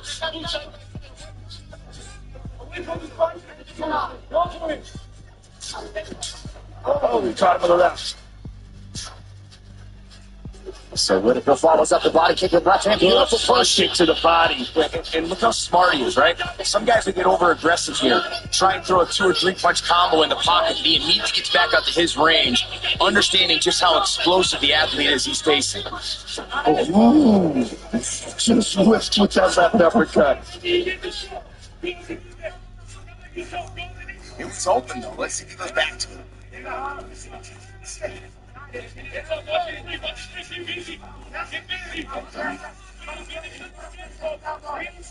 Romero's doing very little in terms of striking in this round. Oh, that was the significant strike picture, Joe. Right hand has landed only 21 with just 6 minutes to go.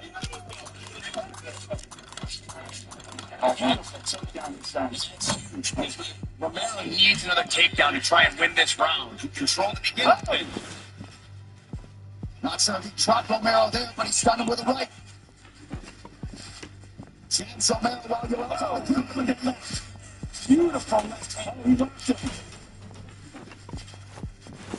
Quick check on the clock by Whitaker. It reads 34 seconds. Very little behind that kick. You can see how labored it was. And he's failing. This Stuffed the shot and went in a beautiful knee. Look how sloppy that attempt is. He's exhausted.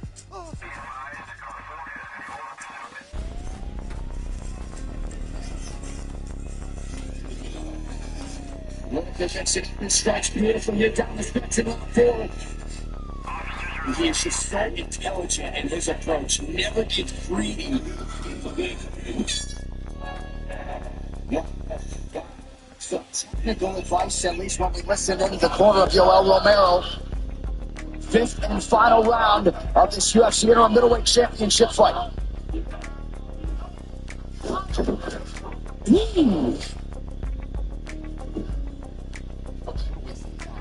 There's a land for Yoel Romero. Good jab by Whitaker right there. He's catching him coming in because Romero's telegraphing things, getting sloppy with his movements. And Whitaker's faster. The hand speed difference is very evident here in round 5. Romero able to duck underneath that. Oh, knee.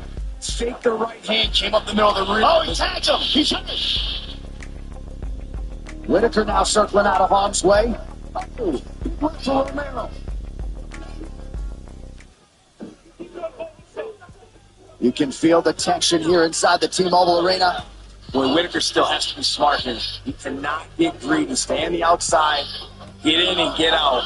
Big, deep breath. for Yoel Romero. He tagged him again with that right hand. He's got a cut over his right eye, his left eye. Romero's pushing here, though. He knows he's got to win here, man. He's throwing some heavy strikes now. He is so tired. Good front kick to the body.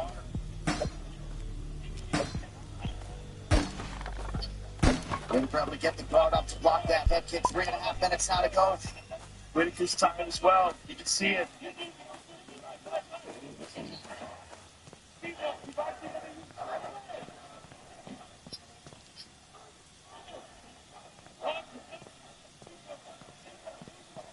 A lot of good sinks by Whitaker. These punches are just getting slower and slower for Romero. Look at the front kick again. Love the body work from Whitaker right now. If I'm in this corner, I'm screaming to take the body. Again. Oh! That front kick to the body's money. Boy, both of these men exhausted. Romero has been cut twice in this round. Once courtesy of a knee. This really is who wants it most. These guys are beat down.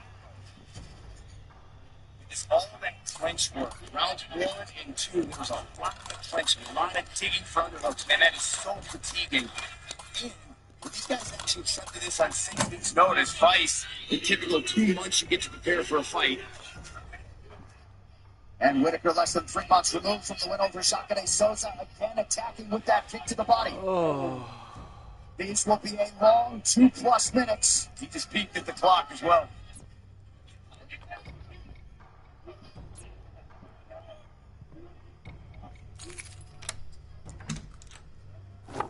Romero on the counter. Once again, Whitaker gets that right hand up. He circles away from that power left of the soldier of God, Yoel Romero. Things to the warehouse plan. Next heist might not be that When easy. there's no head movement, Make sure Romero you're right ready. now is I'll in call his once target you're there. fine. It's just key for Whitaker. Romero takes a shot so well, though. I mean, these guys, the only guy that ever really stunned them in the octagon is Tim Kennedy. Those instances, Whitaker and Whitaker. You just don't know if Romero has the energy to get back to his feet at this point. This could be it right here. If he can keep him down here, and for Romero, it's imperative that he just, whatever he's got in him, he's got to explode and get back up to his feet or try to reverse the position. And he's not even picking his feet up off them at this point. Less than a minute to go. You can be sure Whitaker's going to try to stay active here. Elbows to the body. Total strike picture there, round by round. A big fifth thus far for Robert Whitaker. 0 attempt from Romero to get back to his feet right now. Well, if Whitaker close the round here on the ground, it could be huge for him in what has been a closely contested championship fight. Look at this, stepping over, full mount, lost it, guard. Oh, nice. Oh, it's the back of the hand. That's why Big John ripped his hand away. Nasty elbows by Whitaker. Romero trying to get to full guard. Can't make it. Trying to get back up to his feet. Outstanding from Whitaker down the stretch. Standing here, ladies and gentlemen. Robert Whitaker and Yoel Romero go the distance In this UFC Interim Middleweight Championship fight tonight in Las Vegas. Wow. Both fighters seem to think they have done enough. What do you think, Bryce Stan? You know, I feel like Robert Whitaker did enough to win the last 3 rounds. Thought he dropped the first 2, but, you know, you just never know. Just like the co-main event. Yeah, I agree with you, and I would like to see the better scoring system in place for these championship fights. But I agree with you. I think Whitaker did enough in the last 3 rounds, and clearly Yoel Romero conserving his energy. Let's get to the fight replay, brought to you by Budweiser. This Bud's for you. And this is that front leg side kick. And there's the hook kick. takedown by Romero. Front kick to the body by Whitaker. Ladies and gentlemen, after 5 rounds, we go to the judges' scorecards for decision. All 3 judges score this contest 48-47 for the winner by unanimous decision and new interim UFC middleweight champion of the world, Robert the Reaper Whitaker.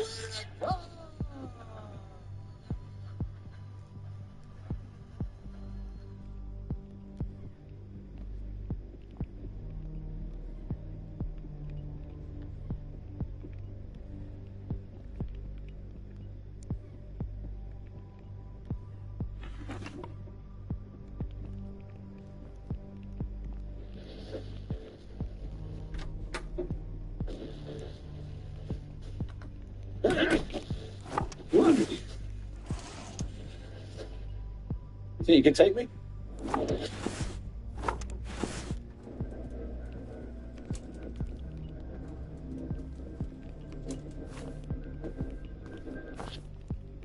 Something's got to give if we decide UFC, the light heavyweight championship.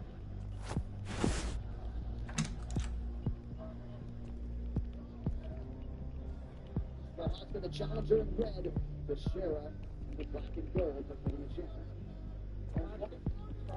Prohaska has the southwest end, but Prohaska is that single. If Prohaska goes positional, Silva will attack the high cross. Heavy kick is landed for Glover.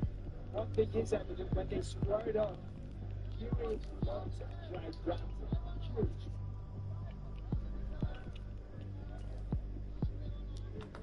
Now you see, I talked about this a lot. It's very unusual. You see the hands moving around the left. It's up in the air. It's not to the floor. The embodiment almost of a traditional martial arts. It's all nice, sharp, the left hook. But as you see, and I say this with respect, you have seen more in traditional martial arts style. That's why it became a mixture. You can no longer have the force or not. This is very A big single there by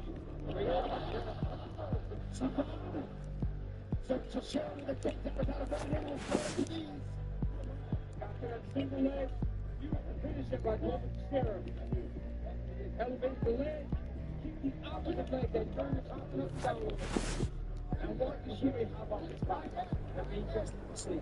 Right now, just considering what's next week, going to be see what's going to happen with Gidley. They're going to give up nothing. They're not going to defeat him. If they say, give him an elbow in the face. Whoever will take the turn, he will beat him up. Fury's going to have to get away from him. He will not make a mistake that allows for him to escape. Fury needs to go back. The next is what we got.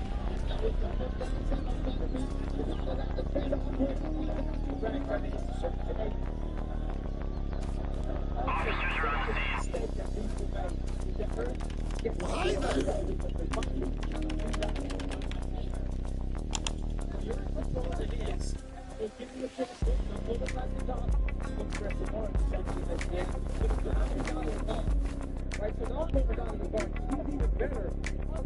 Better position. He's on the bench. He's explode now.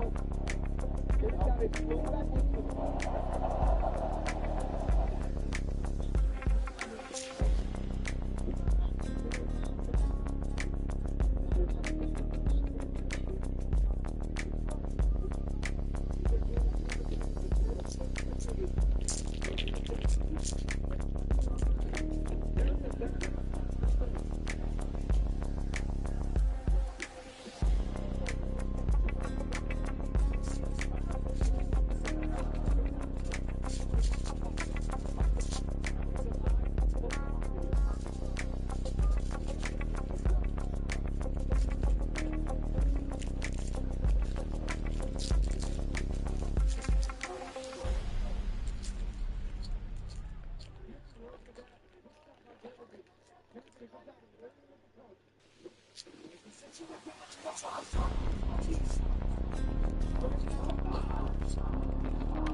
Okay, time in. Let's go.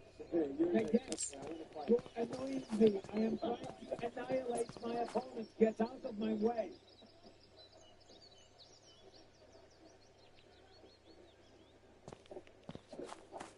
There's a nice shot. So lost to blow right down. Did he didn't utilize that to the best of his ability? Looking to explode with a flying knee. Lowering his base to explode. Head movement there, back row Oscar. The other is the right hand to the body, and then the left hook. We got to the left. The left hook was best shot. Beautiful spread there. Yeah, you really spread. Faster. He's much faster than those. Faster, younger, of course. And he really is just like a samurai warrior. Well, the fight don't come from the normal. But no, right? He doesn't play the game. He doesn't follow the rules. A boxing coach can say, oh, this guy leaves so many openings. But it'll still be effective. Because obviously there's kicks, there's knees, there's elbows. Take down the force as well. But therefore, exactly don't necessarily apply if they're good enough, fast enough, and have the reflexes to get away with it.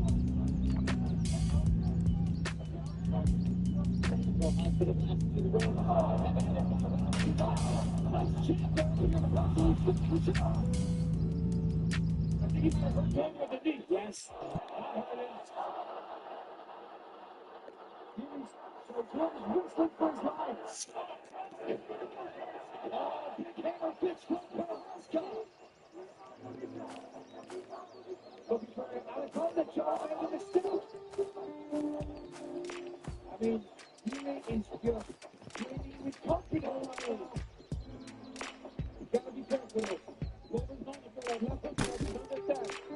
Gosh, we're almost off this guy. He's landing everything. And they're powerful. Wait for the knee.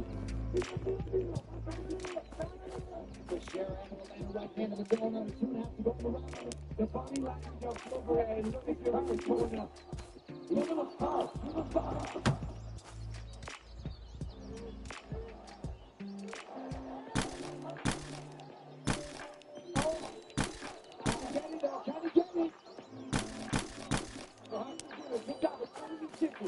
Recognizing there's nothing but one to hold on the bottom half. Jimmy just had a big outcome that he's taking some deep breaths right now. Yes. Oscar mixing in some nice elbows now.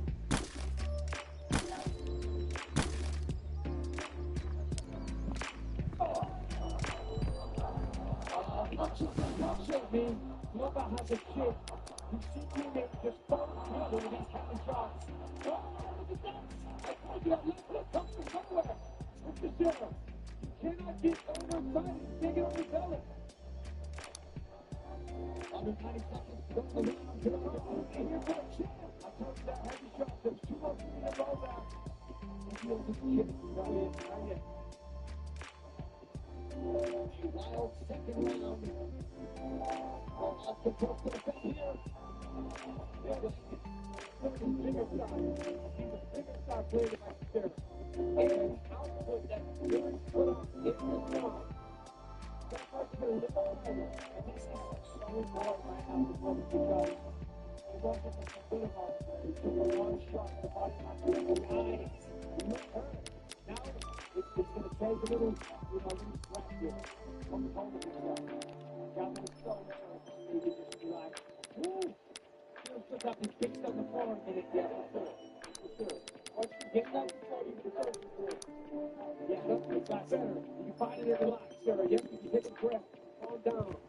And you can also realize that you're investing. You're investing in where this kid out. Making it tighter. Relax the fact that he isn't used to traveling as much as you are. Right? But he's learning how consistent.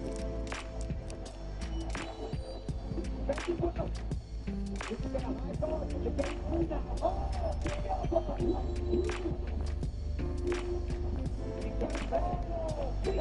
another one for the measure. Well, the smile because this is why he has definitely pulled away from these guys. Let's see how you're going to respond to it. I don't know about the style of this situation. I'm going to go through this again. Because for you, it's like stay up, right? For them, it's like, how can I get this takedown as easy as possible? You don't want to give Matt effort to get these takedowns. Rich. Like $1 million at least. Is it too much to ask? In today's climate, I guess it is. I mean, I can barely keep a few bucks in my account before it disappears into thin air.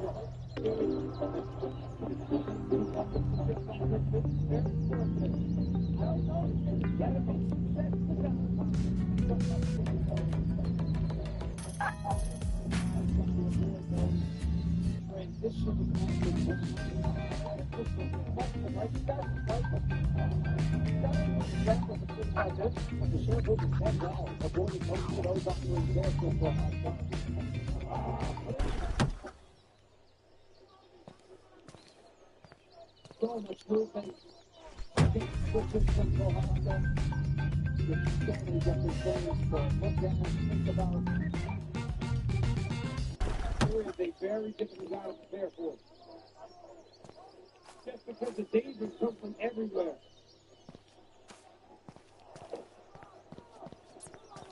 At the towers, they're just ripping his sweat. Yep, the takedowns aren't going to be easy. For you, he's vulnerable.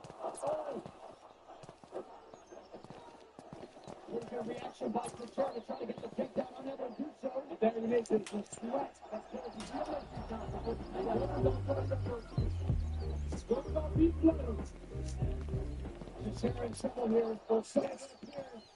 And it looks like, oh, that's a knee now from Yuri. That's the one that shoots off. That's what he needs. Oh, my God. Isolates the leg.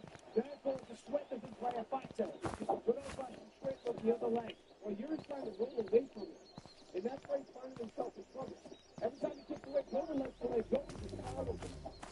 Yuri's turning his hips over. Yuri's doing a good job here. Trying to get back to his knees. Doing a great job. He's almost down. He's actually on his knees. And now he's about to be off. Nicely done by Prohaska.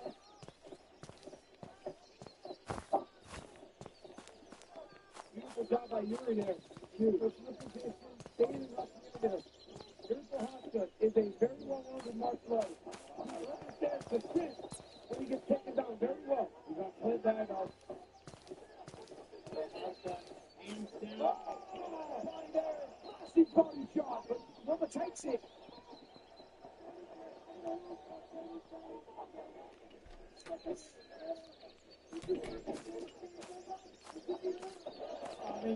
The creativity.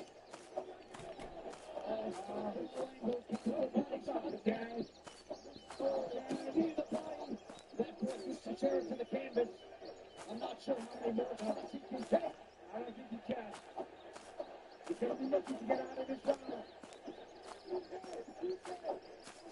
It's going to feel like a long 2 minutes, half guard.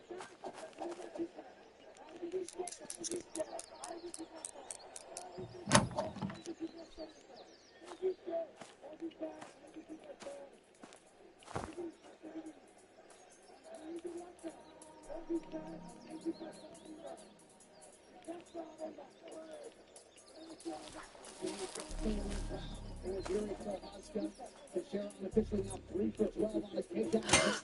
And that plug becoming a real problem. If you're ready, hit off.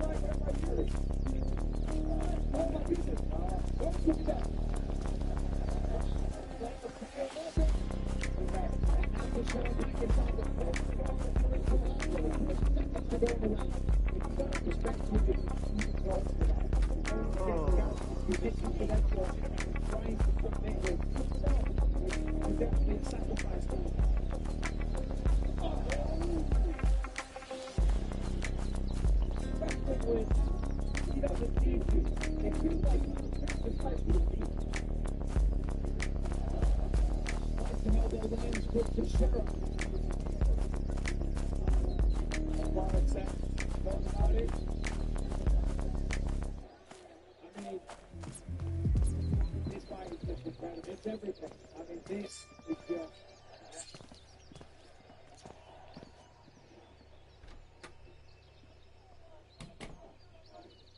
New territory for Yuri Prohaska. Well, look at the territory for Yuri Prohaska. We're there in the board who say to it, it's going to be crazy. But you haven't seen nothing of it inspired by this time. And his determination so determined to be the tip and honest traffic. Oh, nice contact. Right to the body, left up high. That takes the Fisher on it when it got to the target. Short left to the body for Prohaska. You're looking a little more labored in his movements now. That was a good pitch.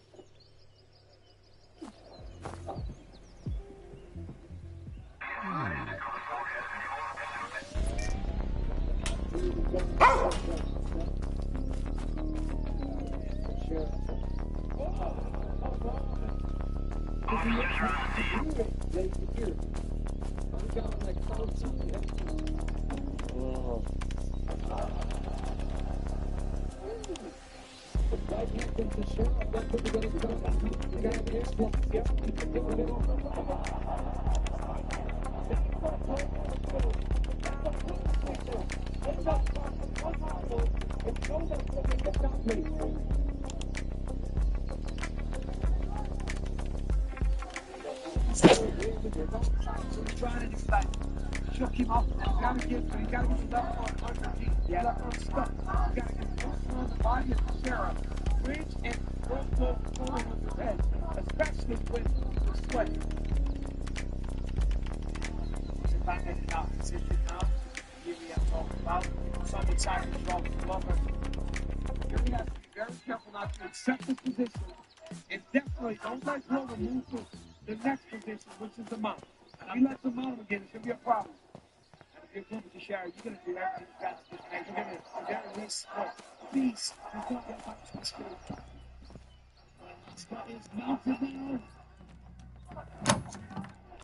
Oh, what about 2.5 on his back? If Glover can get his body off to the side. It's not there yet. It's not there. The arm's going to be over the other side. And when you're as hard as Yuri is, you have to accept. That becomes a major factor. That's why it's not stepping off to the side yet. You don't want to miss it. And if he steps up to the side, he doesn't get the position, he'll lose it. If he doesn't get the submission, he'll lose it. Very smart decision making by Glover there. He was close to securing the submission attempt, but it wasn't there. Prohaska's only been submitted once in his career, if memory serves. It was about 10 years ago. He didn't tap. Now it is. Oh, nice. There it is. Oh, no. He took it down because it's fine. Anthony in time. Watch his hands, watch his hands. Oh, it's tight. He's squirming and he's squeezing. Oh, he knows he's on it. Yeah, he should take the hard back. So the position's off. Oh, now it's a up. Yeah.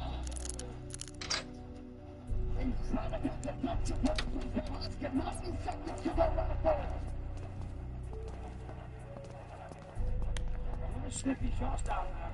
No, that much. Get away from me.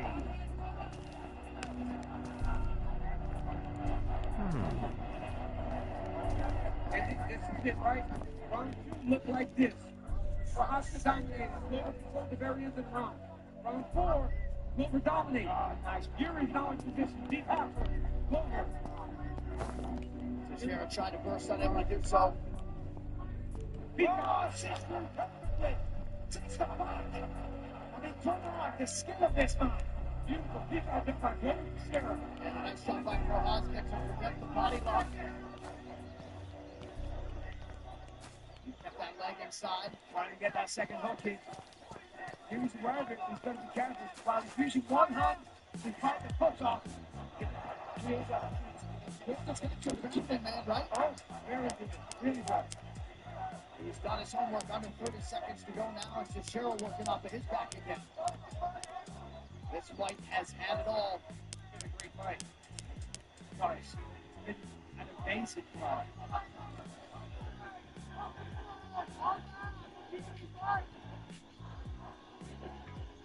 Waning seconds, round 4. Big right hand on the ground for Prohaska. Fifth and final round. Standing ovation in Singapore. 5 minutes or less to decide the undisputed UFC light heavyweight championship. I mean, I love this fight. It's been fantastic. We have seen everything. Beautiful grappling by Glover. Fantastic striking by Yuri. Set with some really good grappling and takedown defense. Several occasions, both men have nearly been finished. Yeah, it's been tremendous. That's nice. And this is just your review. Oh!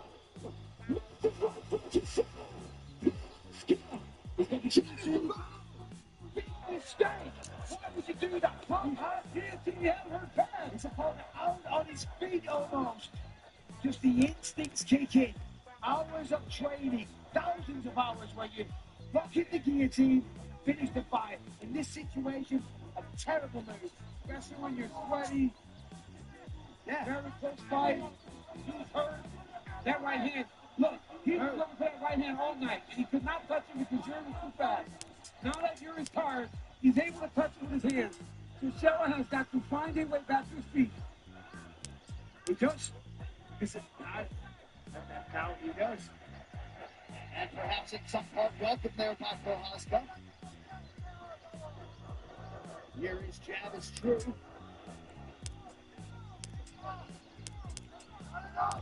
Cobwebs may or may not have been cleared. Glover is finding the mark though with frequency. Yes, I'm telling you, because Prohaska's tired though. He's not moving as well. He was catching wind. Glover was catching all wind early, but now he's touched it. He's trying to slow it down again, but he did. Guys, let's do a single leg here. Let's finish the breakdown. I would have thought that in the fifth round, Glover Teixeira is not winning the striking. You can hear Yuri Prohaska. Unbelievable. Yuri slapping away at his face. Big something. And he's in single right. Teixeira corner conquered the switch to the single. Maybe it's hard to think.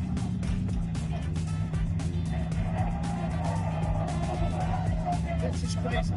It really is. It's just an epic battle of blows right now. There's a hard jump. And there's a big right hand right on the ear. Prohaska shakes it off as if to say, The chin on Yuri Prohaska is ridiculous. Glover Teixeira has found the peak of putting up to sleep with his shots.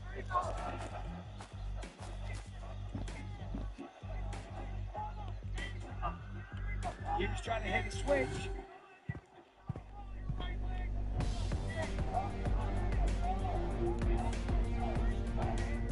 It is crazy games, the biggest championship in this month. He's got it. And the championship, he's got 2 minutes, don't score. And every time we've seen that, he does do damage on here. But he's only has made it to the end of the round. But 2 minutes is a long one. What they call is a long time. Oscar, of course, with all the heart to go with the skill set. 9 seconds to go.